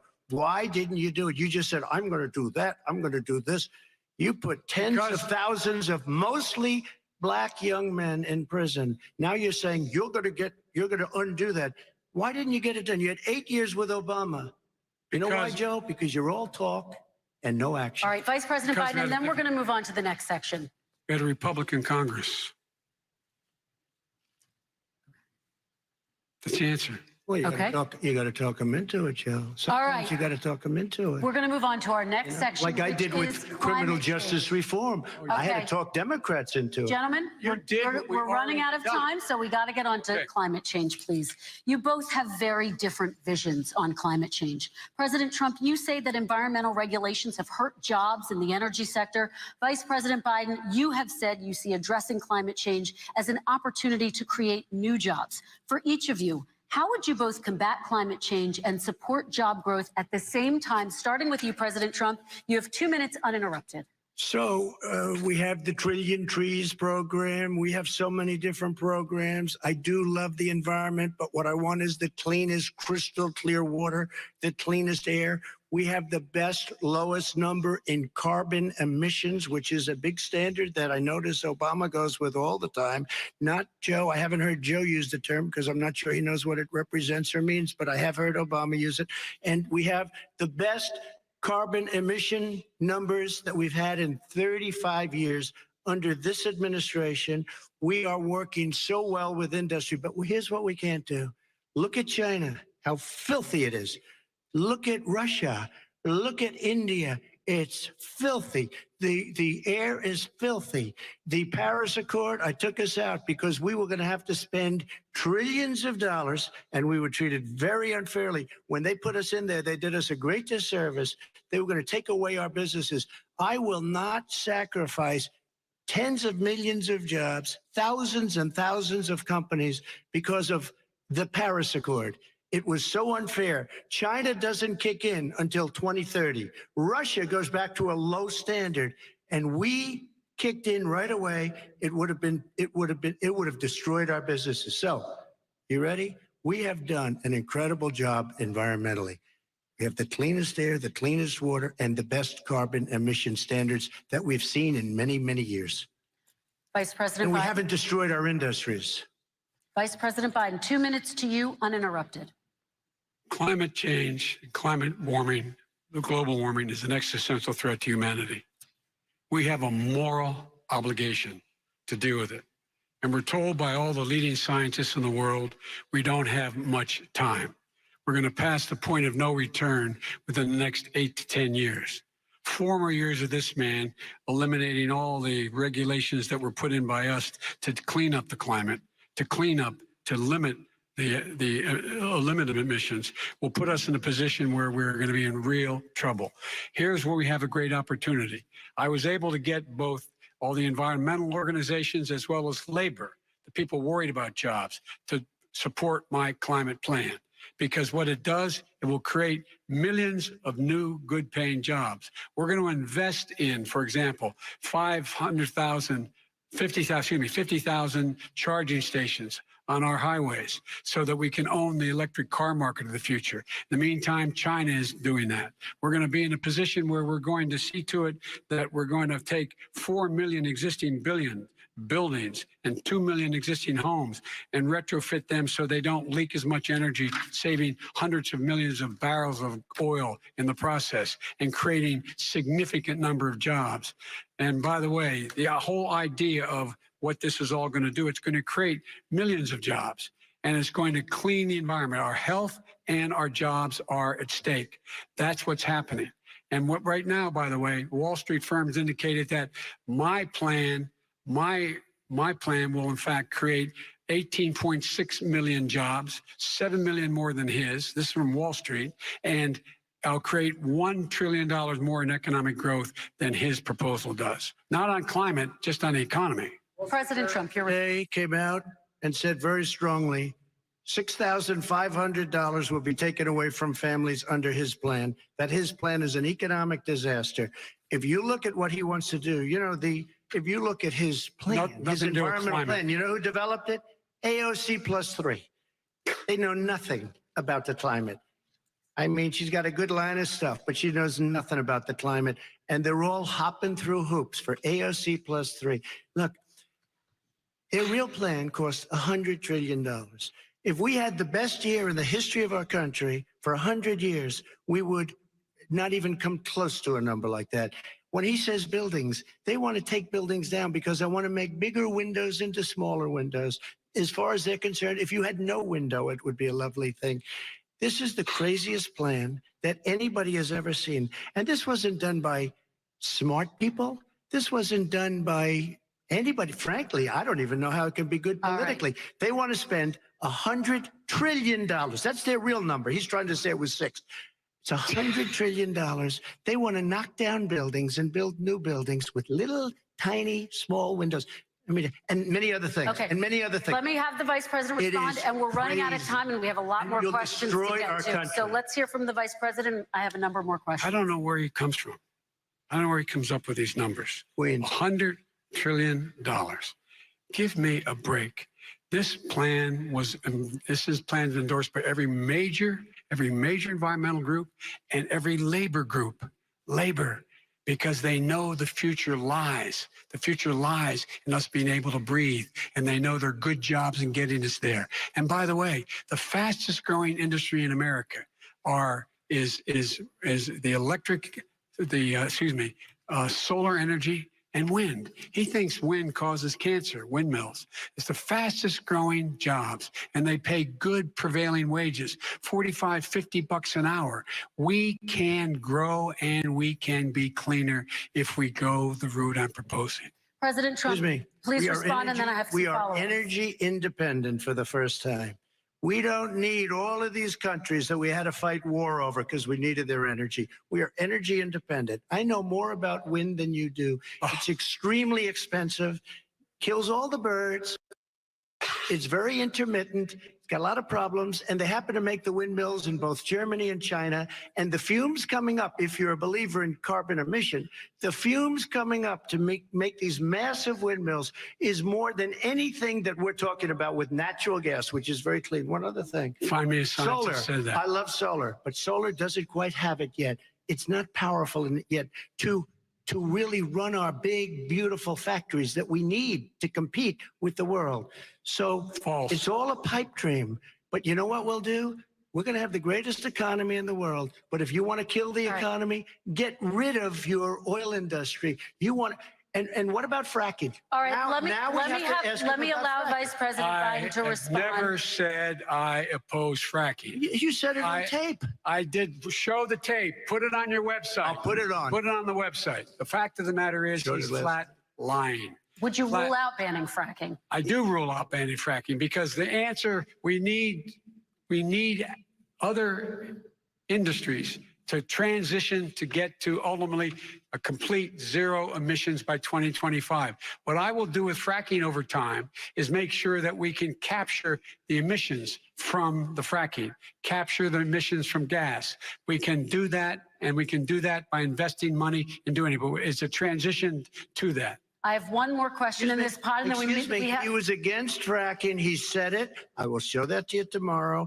I am against fracking. Until he got the nomination, went to Pennsylvania, then he said, but you know what, Pennsylvania? He'll be against it very soon because his party is totally against it. Fracking on federal land, I said. No fracking or oil on federal land. Let me ask this final question in this section, and then I want to move on to our final section.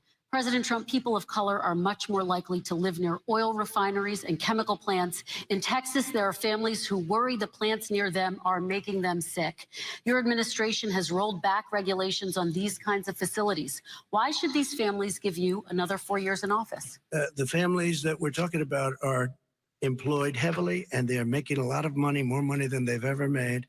If you look at the kind of numbers that we produce for Hispanic, for Black, for Asian, it's 9 times greater, the percentage gain, than it was under, in 3 years, than it was under 8 years of the 2 of them, to put it nicely. 9 times more. Now, somebody lives, I have not heard the numbers or the statistics that you're saying, but they're making a tremendous amount of money economically. We saved it. And I saved it again a number of months ago when oil was crashing because of the pandemic. We saved it. We got, say what you want about relationship, we got Saudi Arabia, Mexico, and Russia to cut back, way back. We saved our oil industry, and now it's very vibrant again. All And right. everybody has very inexpensive gasoline. Remember Vice that. President Biden, your response, and then we're going to have a final question for both of you. My response is that those people live on what they call fence lines. He doesn't understand this. They live near chemical plants that, in fact, pollute, chemical plants and oil plants and refineries that pollute. I used to live near that when I was growing up in Claymont, Delaware. And all the more oil refineries in Marcus Hook and the Delaware River than there is any place, including in Houston at the time. When my mom get in the car and when there was first frost to drive me to school, turning the windshield wiper, there'd be oil slick in the window. That's why so many people in my state were dying and getting cancer. The fact is, those frontline communities, it doesn't matter what you're paying them. It matters how you keep them safe. What do? And you impose restrictions on the pollutions the pollutants coming out of those fence line communities. Okay, I have one final question. Would he close down the oil industry? It falls. Would you close down the oil By industry? the way, I would transition from the oil industry, yes. Oh, I would that's transition. a big statement. It is a big statement That's a big because statement. I would stop. Why would you do that? Because the oil industry pollutes significantly. I see. Here's the deal. But That's you a can't big do statement. that. Well, if you let me finish the statement, because it has to be replaced by renewable energy over time. And I'd stop giving the oil industry, I'd stop giving them federal subsidies. He won't give federal subsidies to the gas, excuse me, to solar and wind. Yeah. Why are we giving it to oil industry? We actually do give All it right. to solar and wind. We And have that's one maybe the final biggest question. statement in terms of business. That's the biggest statement. Okay. Because We have basically one what he's final saying question, is he is Mr. going to President. destroy the oil industry. Okay. Will you remember that Texas? Will you remember that Pennsylvania, Oklahoma? Vice President Biden, let me give you 10 seconds to respond, and then Ohio. I have to get to the final question. Vice President Biden. He takes everything out of context. But the point is, look, we have to move toward a net zero emissions. The first place to do that by the year 2035 is in energy production, by 2050 totally. All right. One Is he final gonna get question China to both do of you. it? No, we're finished with Is this. he We going have to to get move on China to to our do it? final question. We No, have to I'm move going on to to our final rejoin Paris question. Accord and make China abide by what they agreed to. All right. That'll This cost you is $1 about trillion. leadership, gentlemen. And this first question does go to you, President Trump. Imagine this is your inauguration day.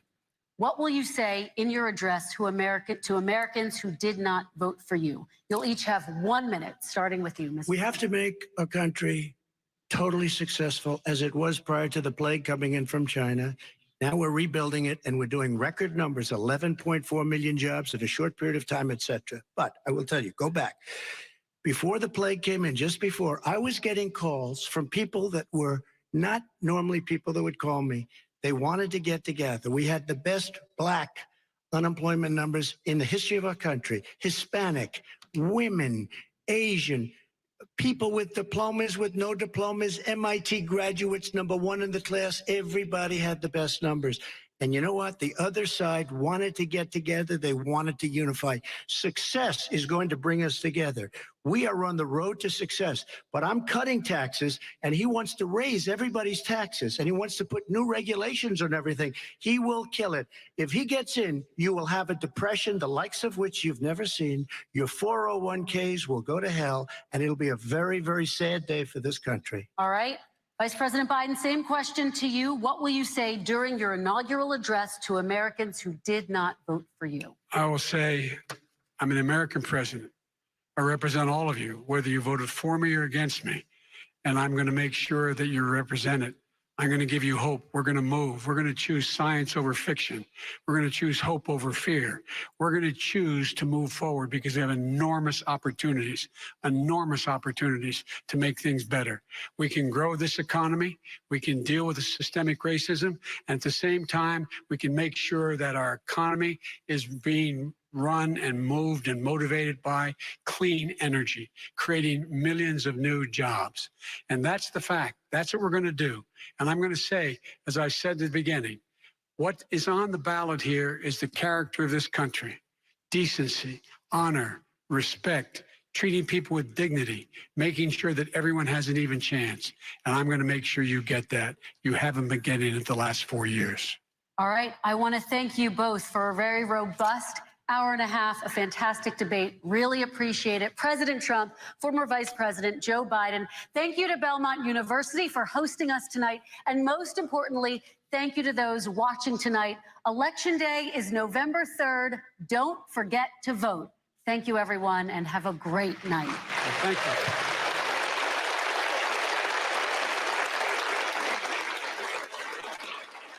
The last of the presidential debates is history. Our cameras will stay on this view of the debate venue as their spouses join them on stage.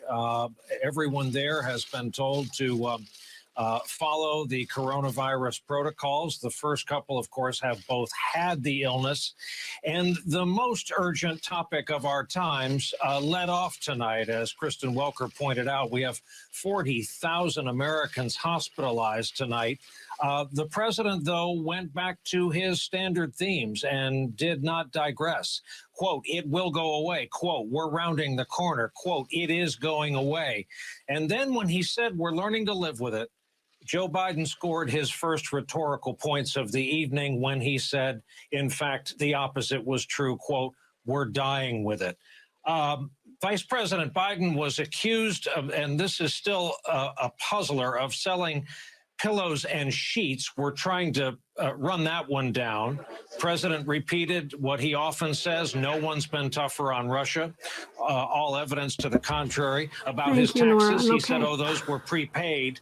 There were a lot of echo chamber references, a lot of references that rally audiences would get and right-wing media audiences might get, but a national audience not read up on all of it might not. So we heard about the phony witch hunt, in his words. We heard about they spied on his campaign not much erroneously. Of a compliment. There are facts that should not go uncorrected, even at this initial point. President Obama did not tell Donald Trump we were going to war with North Korea. I'll be okay. Donald Trump's tax returns were not poured over by the Mueller investigation, we thought. I wish it was Rachel talking at the time, contemporaneously. I don't know what Rachel has to say. It's been great. Biden at one point felt the need to remind the incumbent that he was running against him. Elsewhere, the kiddies are elsewhere. And the president's words, and I'll be curious to hear other analysts, seem to harken back to the era of the escalator in many ways, when he ranked himself with Lincoln for what he's done for people of color in this country. Joe Biden later pounced on that. And so Thank ends you, Catherine. the final really appreciate debate. that. This is not Trump against this is not Biden, monetized, so we could Biden watch than Joe at the times, MSNBC. but Biden nonetheless. And as I toss we could watch the to MSC my stuff, colleagues, MSNBC stuff, to Rachel, thank Nicole, you. and Joy, I would only add a personal note. Somebody owes our colleague, Kristen Welker, an apology. Take it away. Yeah, exactly. Well, she's owed an apology by the president, who attacked her over and over and over again, heading into this event tonight, trying to work the refs, trying to intimidate her. Clearly, Kristen Welker was not intimidated. She is owed an apology. You're right, Brian, from the president on that. But I think she's owed congratulations by the country. I think if there was a clear winner from this debate tonight, I don't know who would argue with the fact that it was, in fact, Kristen Welker who did an incredibly professional, cogent, coherent job. I mean, I realize this is a little like our bar is low.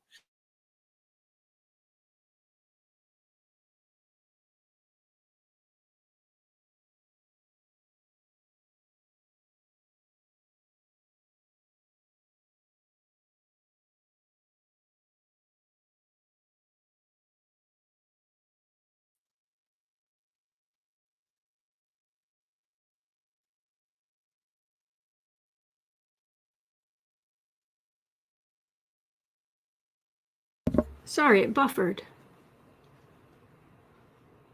Thank you, Susan. Really Between appreciate two it. people where they talked about policy and had arguments, and you could understand every word of what they were saying, and there was very little talking over each other. I mean, it was a functional debate, and one that involved Donald Thank you, Trump, Christina. which means Kristen Thank you. Welker just broke the space-time continuum. Thank you, And I think, Shauna. I mean, maybe that's going to be Shauna, the biggest sorry. takeaway Shana, tonight. Shana? I want to hear from you guys desperately in terms of what you thought about how this went overall. I will say that I think the format of the debate and the moderation was a very good success.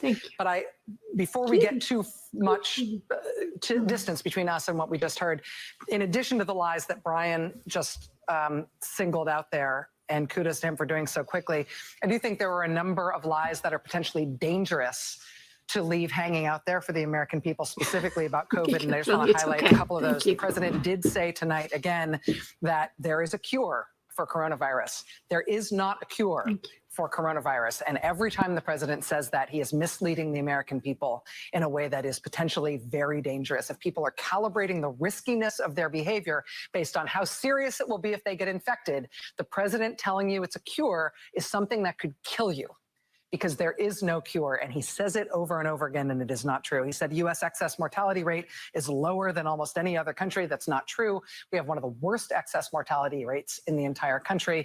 The president said he's been congratulated by many countries on what we've been able to do. We have the worst COVID outbreak on earth and the most of our citizens dead. Anybody who's congratulating him on that doesn't mean it in a good way.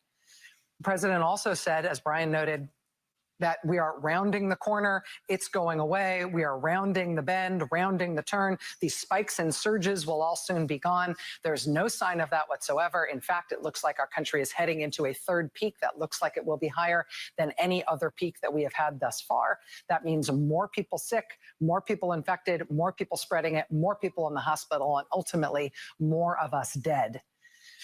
The president tells a lot of lies about COVID, and we don't have to fact check everything that he said right now, but there's no reason to believe that military families gave it to him.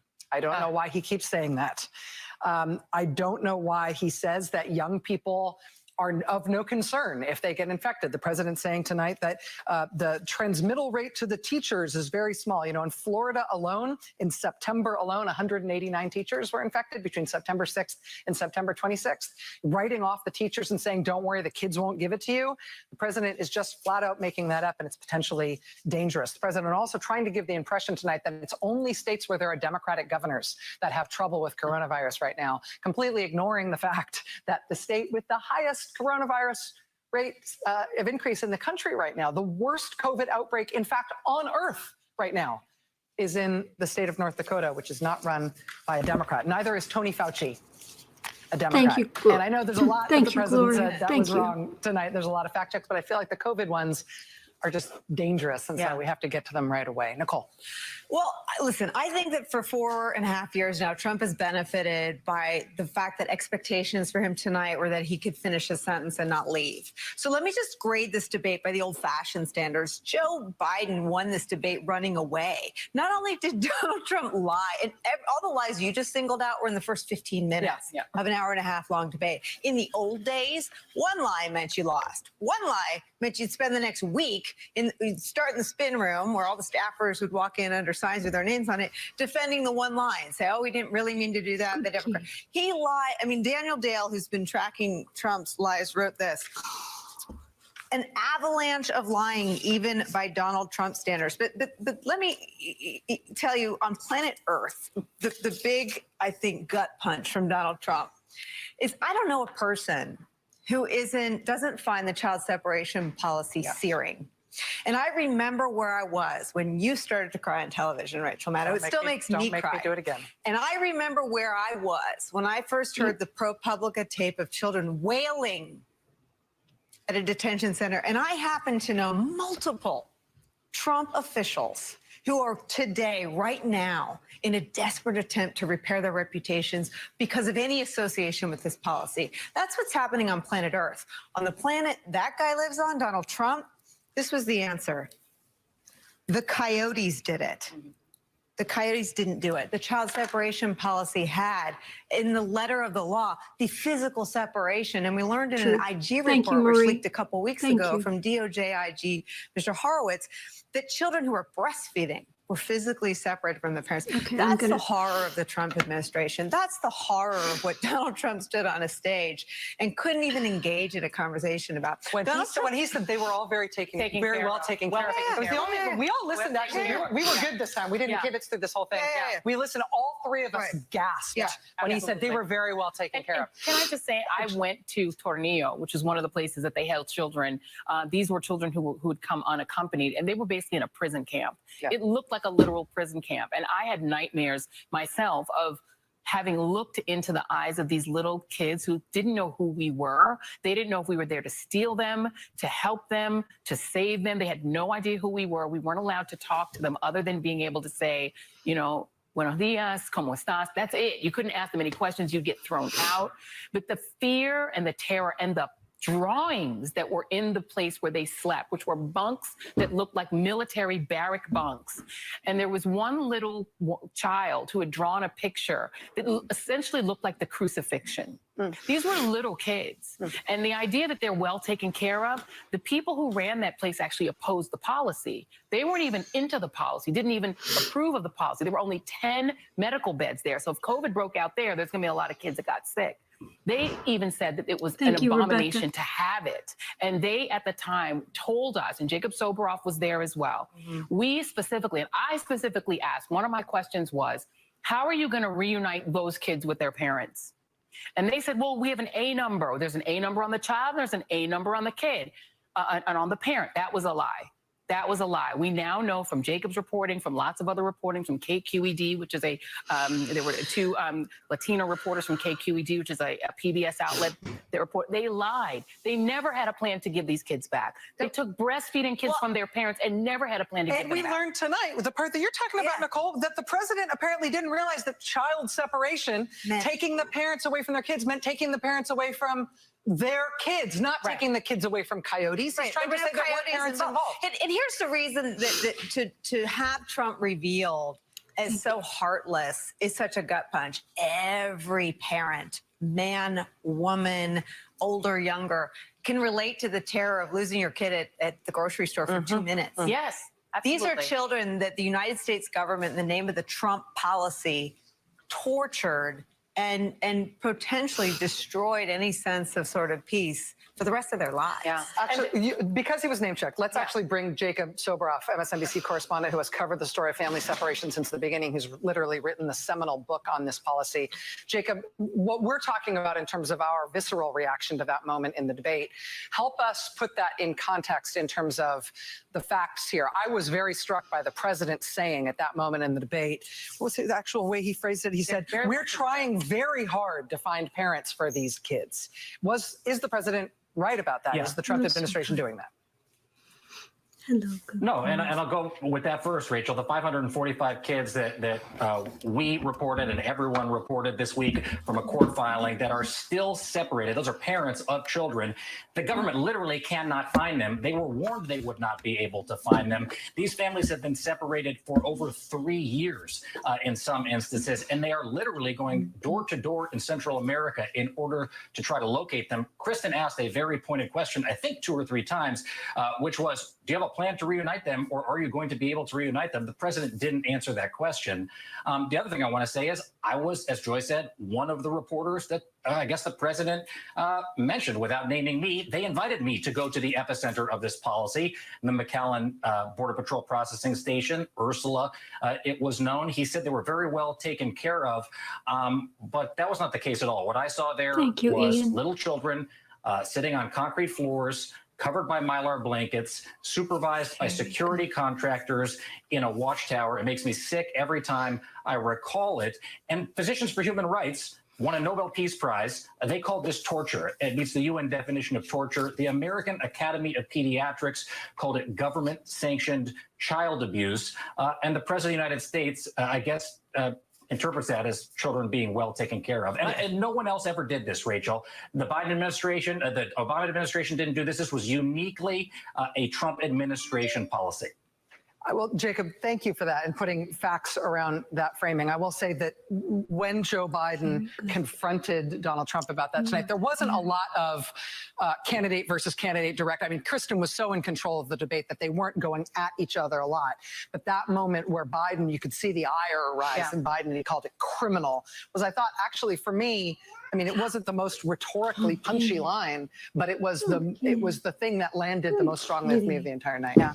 And can I add a couple other ones? Because I think the other line that Biden, I think, landed, I thought, really strongly was, anybody who's responsible for 240,000 deaths, for that many deaths, should not be president of the United States. That was early on in the debate. I thought that was a strong line on his part. When Donald Trump said, we're learning to live with it. We're learning to live with COVID. He said, no, people are learning to die with it. I thought that was another strong line. But just on another suite of lies, and this was on race. Donald Trump is now trying to recycle the super predator lie and use it against Joe Biden. Joe Biden never said super predator. Yes, he did spearhead the crime bill. But let's just remember that there are a lot of African-American elected officials, including in Congress, who voted for the crime bill and who wanted the crime bill. The context was the crack epidemic was tearing through Black communities, and Black pastors were demanding a bill. He put that bill together that also included an assault weapons ban. It also included the Violence Against Women Act. Let's just remember the context back in that era. I remember just being back in New York, TK, and there was a lot of crime that was being perpetrated within the Black okay. community, which is why Joe Biden wound up doing that bill. So there were a lot of people who, I mean, it was a huge fight. But but Biden also I says voted. now it was a mistake, Most and of you were you now voted. fighting to undo the damage of it. But during that time, Donald Trump talking about predators, super predators. In the year 2000, Donald Trump said he was going to run for president. He wrote an entire book in which part of the book talked about his attitude toward crime. And this is what he wrote in his book. This is Donald Trump. A perpetrator is never a victim. He's nothing more than a predator. okay. That's on page 93 to 94. A life is a Hello. life. And if you criminally take an innocent life, you'd better be prepared to forfeit your own. My only complaint is that lethal injection is too comfortable a way to go. That's on page 102 to 103. Criminals are often returned to society because of forgiving judges. This has to stop. We need to hold judges more accountable. The rest of us need to rethink prisons and punishment. The next time you hear someone saying there are too many people in prison, ask them how many thugs they're willing to relocate to their neighborhood. The answer, none. Page 106, 107. He was actually further to the right on crime than Joe Biden ever has been in his entire life. One more, and then I will stop. No, you don't have to stop. Thank you for voting. Thank you. This pigs in a blanket frying like bacon lie about Black Lives Matter has been galling me since the people on the right started throwing it out there. They are basing that on a march for Eric Garner in New York. 40,000 people marched because of the outrage over the choking death of Eric Garner. I actually covered that march. I walked almost the entire length of that march, and I faded to the back sometimes. I went to the front sometimes. You can see it on my Instagram because I was posting Instagram pictures and video of it the entire day that I was there. Not one person chanted that pigs in a blanket line. There was an one cookie. Still under. I've got my calories. Group of people. Nobody knows who they are. I need I know these. a whole lot of people in Black Lives Matter. A whole lot of people who started it and who were leaders in it. Not a single person knows who those people were. Thank you for that voting, started Stephen. that chant. They were never connected to the march. There is absolutely zero evidence that Black Lives Matter has ever pushed for anything violent. To happen to police. Black Lives Matter is about one thing. Stop killing Black people just because you pulled them over for a parking violation or a moving violation. Just stop killing Black people. They have never advocated violence against police. For him to traffic that again tonight was not only desperate, it was not only desperate, it was also stupid because he also wants Black men to vote for him. I hate to break it to you, Donald Trump, but Black men in a extreme majority, okay, would also like to not be killed by police and would also like to have police reform and to have police not be able to kill a Breonna Taylor and walk away and get away with it. So this lie about Black Lives Matter has to end. It has to stop. And Donald Trump pushing it tonight from that debate. Let's keep this conversation going now and bring into the conversation somebody who has been a major player on this subject and in the politics of this subject for years. The Reverend Al Sharpton is president of the National Action Network, host of Politics Nation here on MSNBC. Reverend Sharpton, thinking of you tonight as we are trying to unpack this part of the debate. I put the link to the vegan cocoa cake-ups in the description box. That Joy is if you're looking describing for that them. we all just saw here. Well, first of all, I helped lead a lot of the marches around Eric Garner. That was never said. You had some offshoot groups that may have said that, but that clearly was not the case. But I think what upset me more is in '94, I was one of the few that was out there marching against the crime bill and against Senator Biden. And many of the Black leaders were for the crime bill. Most of the Congressional Black Caucus was. It was a reaction to Len Bias, a basketball player who died Thank of an you for overdose everything, of crack. everybody. And there was an Thank you for helping overreaction me that get we through got to do this. something about it. So Joe Biden You've helped has me a said lot. it was a mistake, This but he is was hard. not alone, and there This were is many hard. Blacks in leadership that was with him on that. He has subsequently, for many years, come to National Action Network and other groups saying this was a mistake and has worked with President Obama in trying to commute sentences. I think the key thing tonight was when he said, and I was in the room when they started working on commuting sentences and telling various civil rights groups to give us people to commute. Joe Biden sat next to me in the meeting, and he said tonight, give me the amount of people that you have gotten out of jail, Mr. Trump, with your bill that you claim that you're doing. He said, I can name 20. Trump couldn't name any. They've made 1,000 people go home.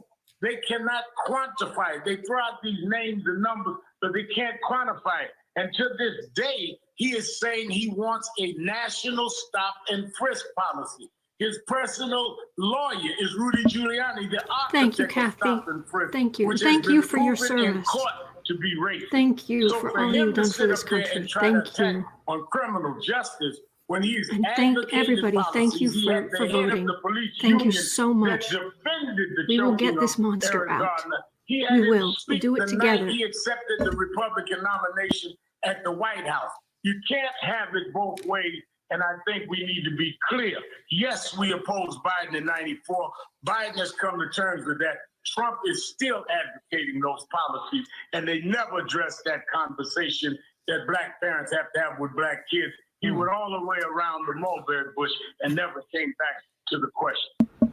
Reverend Al Sharpton, I'm okay, head of Pete National Kilburn. Action Thank Network, you. host of Politics Nation here on MSNBC, an absolutely priceless contributor, especially on nights like this. Rev, thank you very much.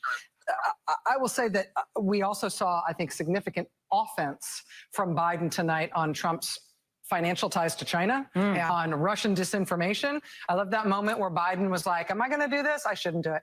Okay, Giuliani. And then he goes with him on Russian disinformation. I thought, I mean, I didn't expect that and with from Biden. the Borat movie out, you kind of held your breath. You're like, whoa, it's Giuliani. Let me just button this up, though. Do you know what he did do, though? When Kristen gave him an opportunity, and when you're prepping a candidate or an incumbent president for a debate, you are just hoping for these opportunities when they just hand you the floor and say, speak to black moms and dads. Tell them not to be afraid. Do you know what he did? He attacked him by that. They had decided that he had zilch. He had nada. He had nothing. Yeah. So that was when he went after Biden about his son. But can and I just say Ukraine. that He had the nothing. whole, and I think Absolutely, we Larry sort of Girl. we didn't talk a lot during Please- this one. please This was one where we post the actually really links got a chance to about really take notes. You could helping here's the deal women that they were saying. refugees. But Please every do. time that Trump tried to launch the Biden attack, I think we all would look at each other like, what is he talking? If you're not immersed in right-wing media. And we're cable hosts. And we're What do you cable think America did? And we don't know the details. They were like, honey, will you get me something for the kitchen? No, I'll go. No, I'll go. No, I'll go. What are they talking about? I don't know. Some laptop. No one knows, no one knows the details of these conspiracy theories. Nobody on the fence. Here's the feeling I got from watching Trump. His campaign knows that the strategic imperative is is to take some Biden vote. He can't win some by animating his voters. He didn't need to come out there and bang the laptop, whatever that even means to him. He needed to get out there and make an argument that he's the best person to reopen main streets across every American town. He didn't utter a word about main streets across every American town. Joe Biden did that. And that's where I thought Joe Biden got himself in the offense in a way that's really going to matter in the next 10 minutes. John Meacham asked, I think, the seminal question this morning on Morning Joe. I think it's smart, and I think it applies to this debate. And he said the question at hand, because Trump is the incumbent, is what has Donald Trump done? What thing has he done to deserve re-election? And he didn't answer that question tonight, because all he did was attack Joe Biden on nefarious conspiracy theories and whine about the past and Hillary Clinton. And that was perfectly buttoned when Biden pivoted to the camera and said, he's doing all this stuff. And he's talking about my family because he doesn't want to talk about your family. And then What Trump needs to get better. mocked him. And then Trump mocked him for doing it. Oh, you want to talk to people about their family? I was like, yeah, the American people who are about to decide whether you get to live at that nice house any longer. That was everything, right? He's The doing that families. politician thing of talking to the voters who are hurting and pain. What a scam. All right, we're going to hand it back to our friend and colleague, Brian Williams, tonight. Brian. With thanks to my friends, Rachel, Nicole, and Joy. Thank you all so much. And good evening. Once again, welcome to a special expanded debate night edition of the 11th hour. Get comfortable. We'll be at this for the next 2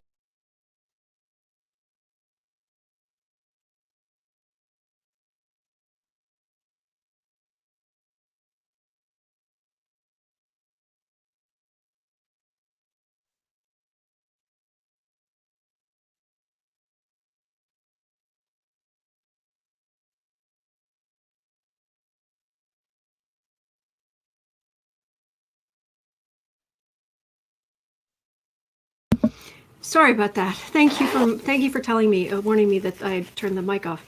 All right, so we made it through. I made it through about half of my cocoa. I ate my cookie. I feel a little bit better now.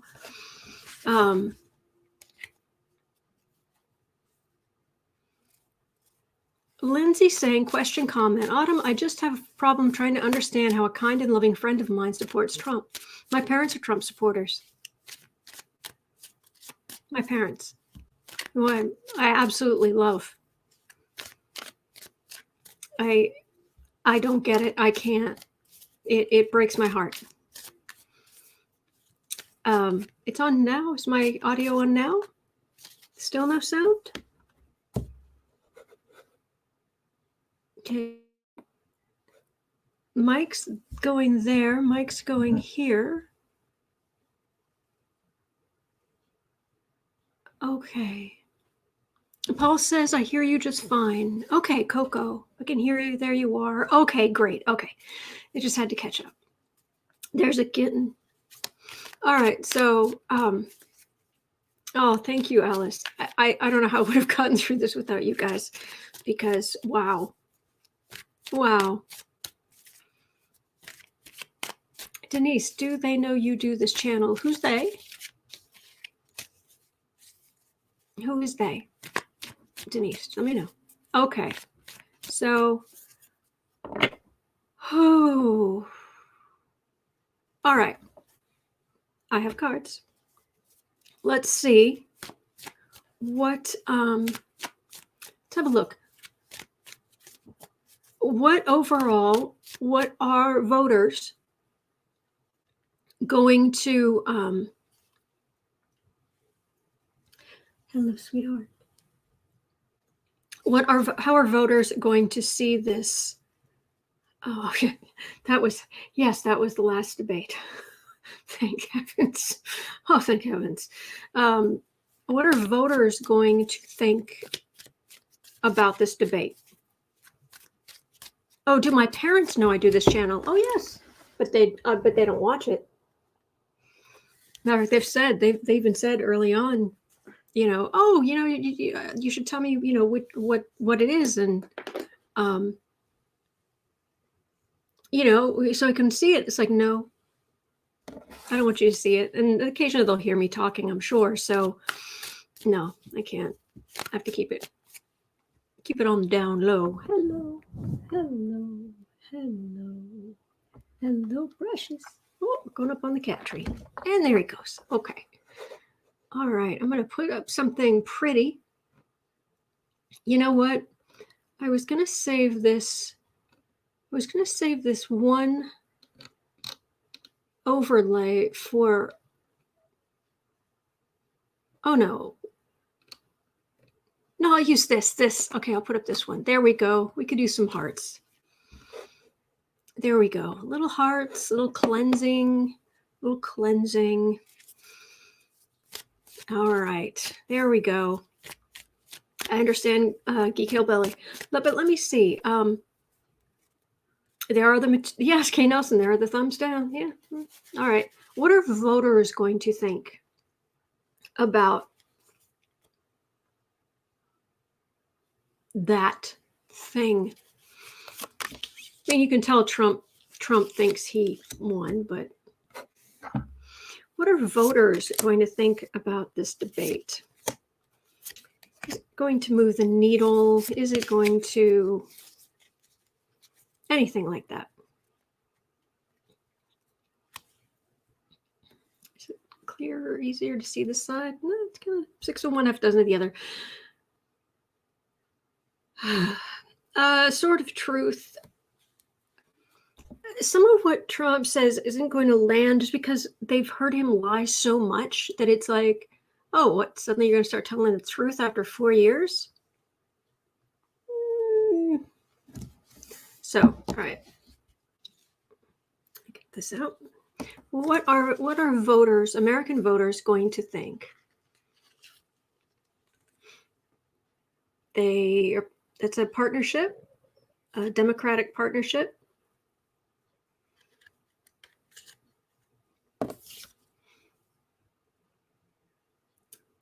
Businesses are struggling, and they want to go with science, and they're willing to risk even going with Biden and having the minimum wage raised because they want to reopen as soon as possible, and that's only going to happen if Biden gets in. Okay.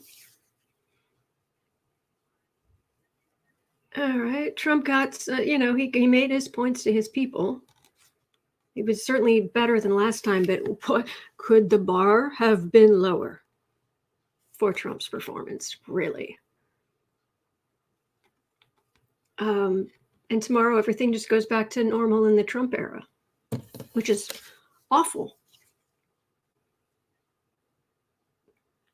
Women voters voting Democratic. Cups. I get cups for Democrats and Pentacles for Republicans. And I do have the Republican card of Fruits of Labor right in the middle, right next to corruption. But yeah, it begins with partnership. It begins with merchants. It ends with women voting democratically. So, is it Lila? I'm assuming. Thank you for saying that. That's very sweet. Oh, okay. So that's what voters are going to think. And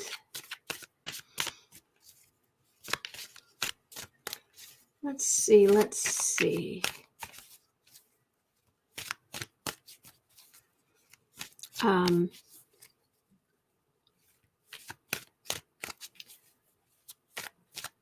I was actually pulling cards during the debate quite a bit because I was curious. And it was, I was getting that, it was Trump's doing better than people expected him to because it was so awful last time. But that Biden's going to win the election. Trump doing okay, Biden win the election. Trump doing okay, Biden win the election. It was just like, oh, okay. I just kept pulling them and I kept getting the same thing.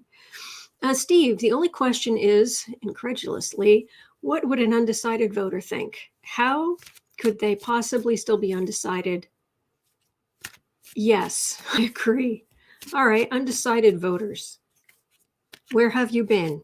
Hi, I'm Autumn. I have a YouTube channel where I read tarot cards. I talk about astrology sometimes.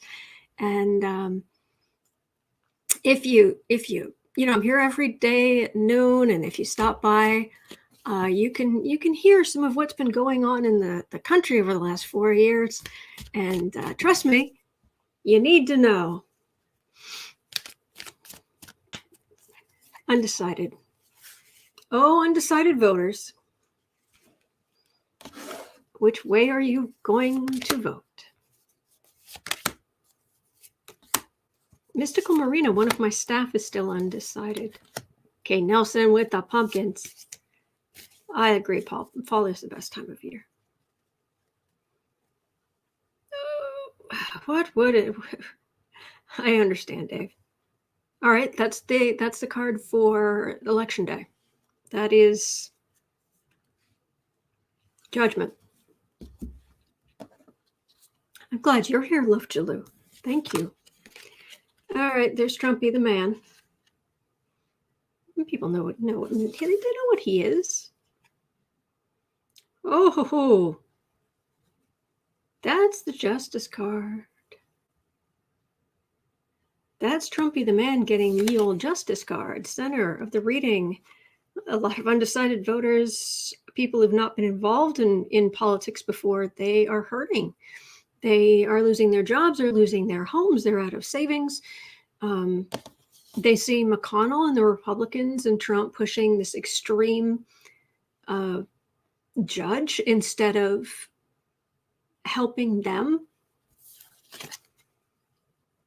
It's seriously weakening Republican power. I keep getting, those of you who have been here every day, thank you. First of all, thank you. Secondly, this card's been coming up over and over and over. This is Republican power weakening. This is unstable. It's smaller and unstable. And this is Republicans. This is surprise. I mean, look at it. He's like, whoa, wait, what? And coming right after the unstable energy. Thank you, Mystical Marina. Thank you. It helps a lot. Thank you. Yeah, just surprised. What do you mean you're not voting for us? The energy I'm getting is it's been very consistent in all of these readings. And no, I don't just get what I want to get. Because let me tell you, I mean, I read on various of the rats in the Trump administration today. I went through a whole list of them and wasn't getting jail, especially those super rich ones. Wasn't getting jail, wasn't getting much justice or anything like that. So I don't just get what I want. But anyway. Oh, right. All right. So is there anything else I could look or I could read on for you right now? Just a little something, Actually, I need to get my hair back. I'm gonna put my hair back for a minute here. Whew. All right. Oh, he brought his accordion. Oh gosh, that.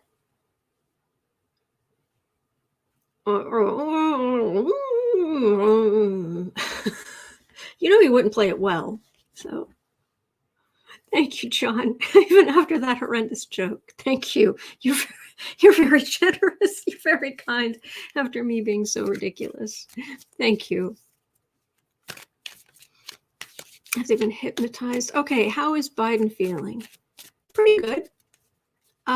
Tired, but he feels pretty good. I think it wasn't as bad as he was afraid it might be. Denise, will Trump try to tart? Well, I don't know. I just had a cookie and I've had half of my cocoa. I think all of us need some tart cake, brownies, carbs, sugar right now. Something. Larry Girl, how about the Hague tribunal for some of them? We're not signed up. We're not part of the treaty. We're exempt. These people will never be in a Hague tribunal. Denise, will Trump try to start a civil war? It won't work. No, I've read on that repeatedly, and what I'm getting, for what it's worth, no. No,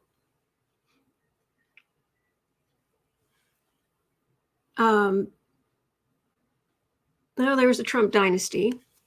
I mean, that's what he was looking. There they were. Oh, no sugar for me, Autumn. I'm diabetic. Oh, Hillbilly. I'm so sorry. Tony, how is Barron? I'm afraid I don't read on minors. I heard in the news he's okay, so I'll just take that. I'm afraid. I don't read on minors. How does Biden feel? He wishes he had been able to say some more about Trump's secrets and corruption and what have you. But he's pleased that he was able to point out some of Trump's lies. He thinks Trump was a lot stronger coming into this, and he feels like he gave Trump a little bit of rope to hang himself with, just a little bit of rhetorical rope to hang himself with. But I think overall, not bad. Thank you, Ronnie.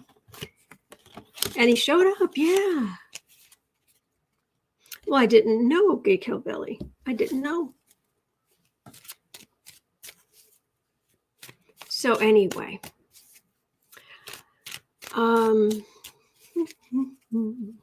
let's see. So who's going to win the election? Let's look at who's going to win the election. Okay. And thank you again for being here. I don't know how I could have made it through this without you guys. I don't know how. Oh, Jules. Yes. Trump said he prepaid his taxes.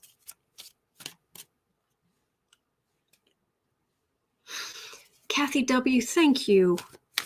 Thank you. Much appreciated. Okay. Okie dokie. I hope Mims hoped Autumn would know more. What? Did I miss something? I'm sorry. Yeah, I can't find anything quickly, but who's going to win the election? Who's going to win the election?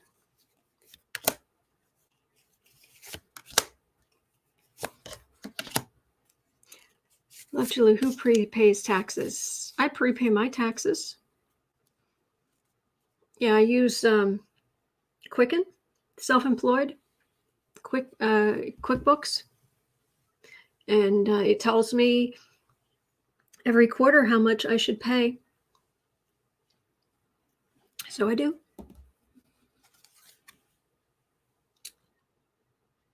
Who's going to win the election? That's the card for the reading. That is Happy Democrats. Okay. Who is going to win the election? Trump is seriously low on money. And so he's just trying to, he's a giant dog whistle. So I'm trying to tilt this so it gets the least amount of glare. I should have used a different deck in this lighting, but here we are. Temperance. People want quiet. They want decency. They're tired of all of this just grief.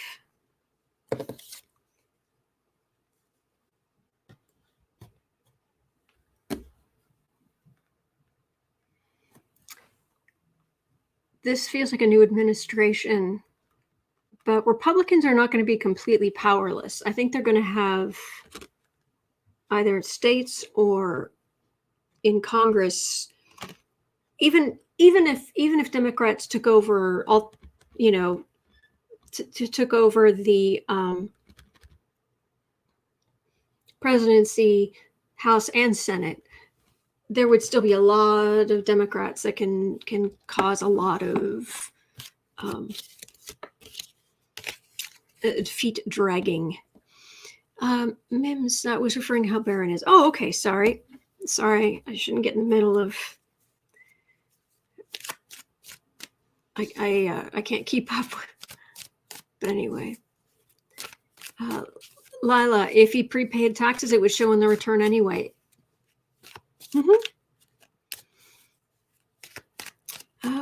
We are the Happy Democrats. Yes, Mims. How is Trump doing tonight? Oh, I don't want to read on him. I'll be honest, I don't. Okay, I'll pull 3 cards, but he's just gross. His energy is so gross right now, and it like the energy like tastes medicinal, but not like, oh, you had to take some cough syrup. No. I mean like chemical toxin. But how's Trump doing? And then I'll ask about the Senate. Okay, let's see here. Oh, he's happy. Everybody's saying he won and blah, blah, blah, blah, blah. No worries, says Mims. Okay. All right. How's Trump feeling? Oh, he went and gave Biden the what for, blah, blah, blah, blah. Just took him down and got the thing out about the Hunter Biden stuff. He got it out there. He made an effect, and that effect is crickets. This is what happens. Yeah, I did a great job. I buried him. I came and I knocked him down, and tomorrow but I knocked him. But I knocked him down. Why is nobody talking about this? Why is everyone saying it's not real? But.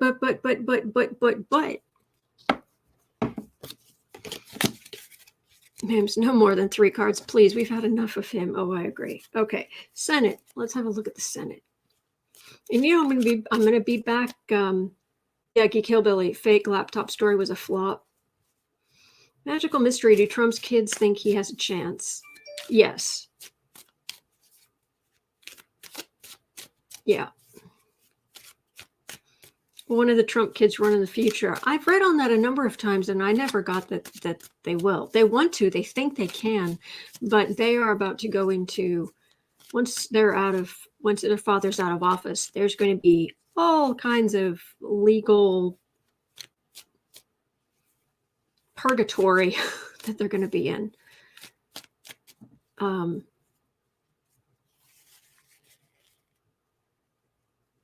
Senate. Who's going to win the Senate?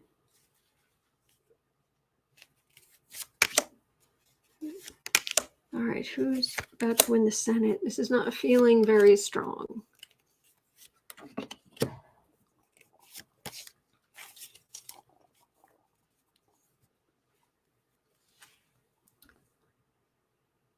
Hello.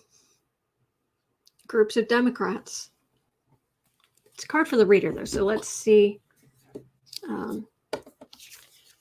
See what's going to happen at the U.S. Senate. Well, there's Trumpy. The star, because they all had to kowtow to Trump, all those Republicans, to come into power. The dynasty, I tell you.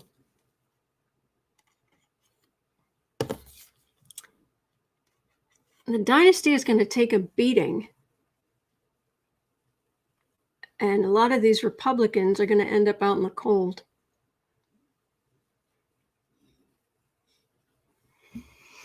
And for the card for the reading I got was groups of Democrats. So it's looking good.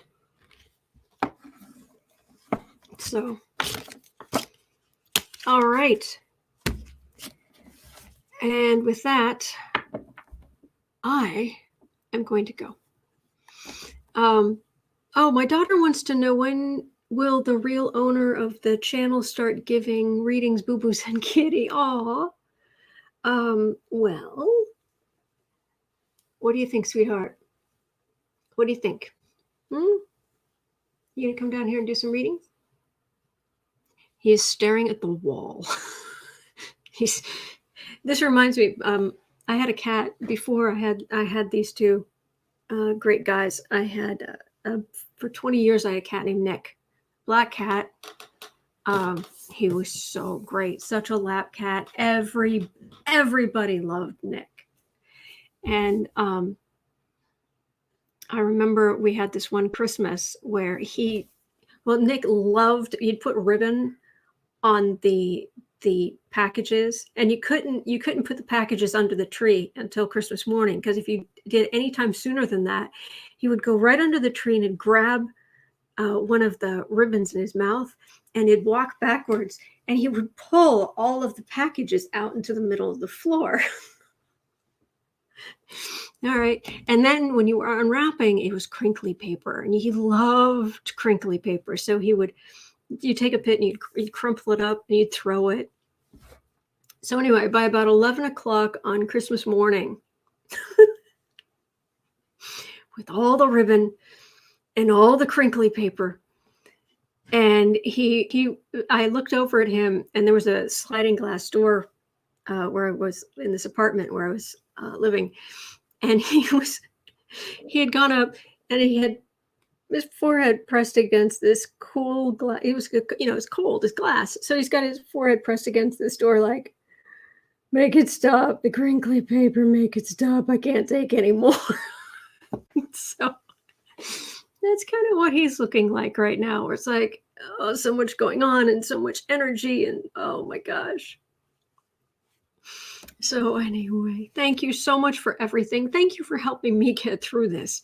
This has been hard. This has been hard, but we made it, and we made it together. And I've been saying all along, we're going to be okay. We're going to get through this together. All right. And I will be back in the morning. I'll be back here at noon Central Time in the US. And rest well. Rest well. Or if your day's just starting, I hope it goes really well for you. Okay. Thank you, Viola. Thank you. Thank you. All right, guys, hang in there. You're not alone. We're going to get through this together. Thank you to our troll slayers. You were epic. Thank you. All right. You guys have a great night or day. All right. And I'll see you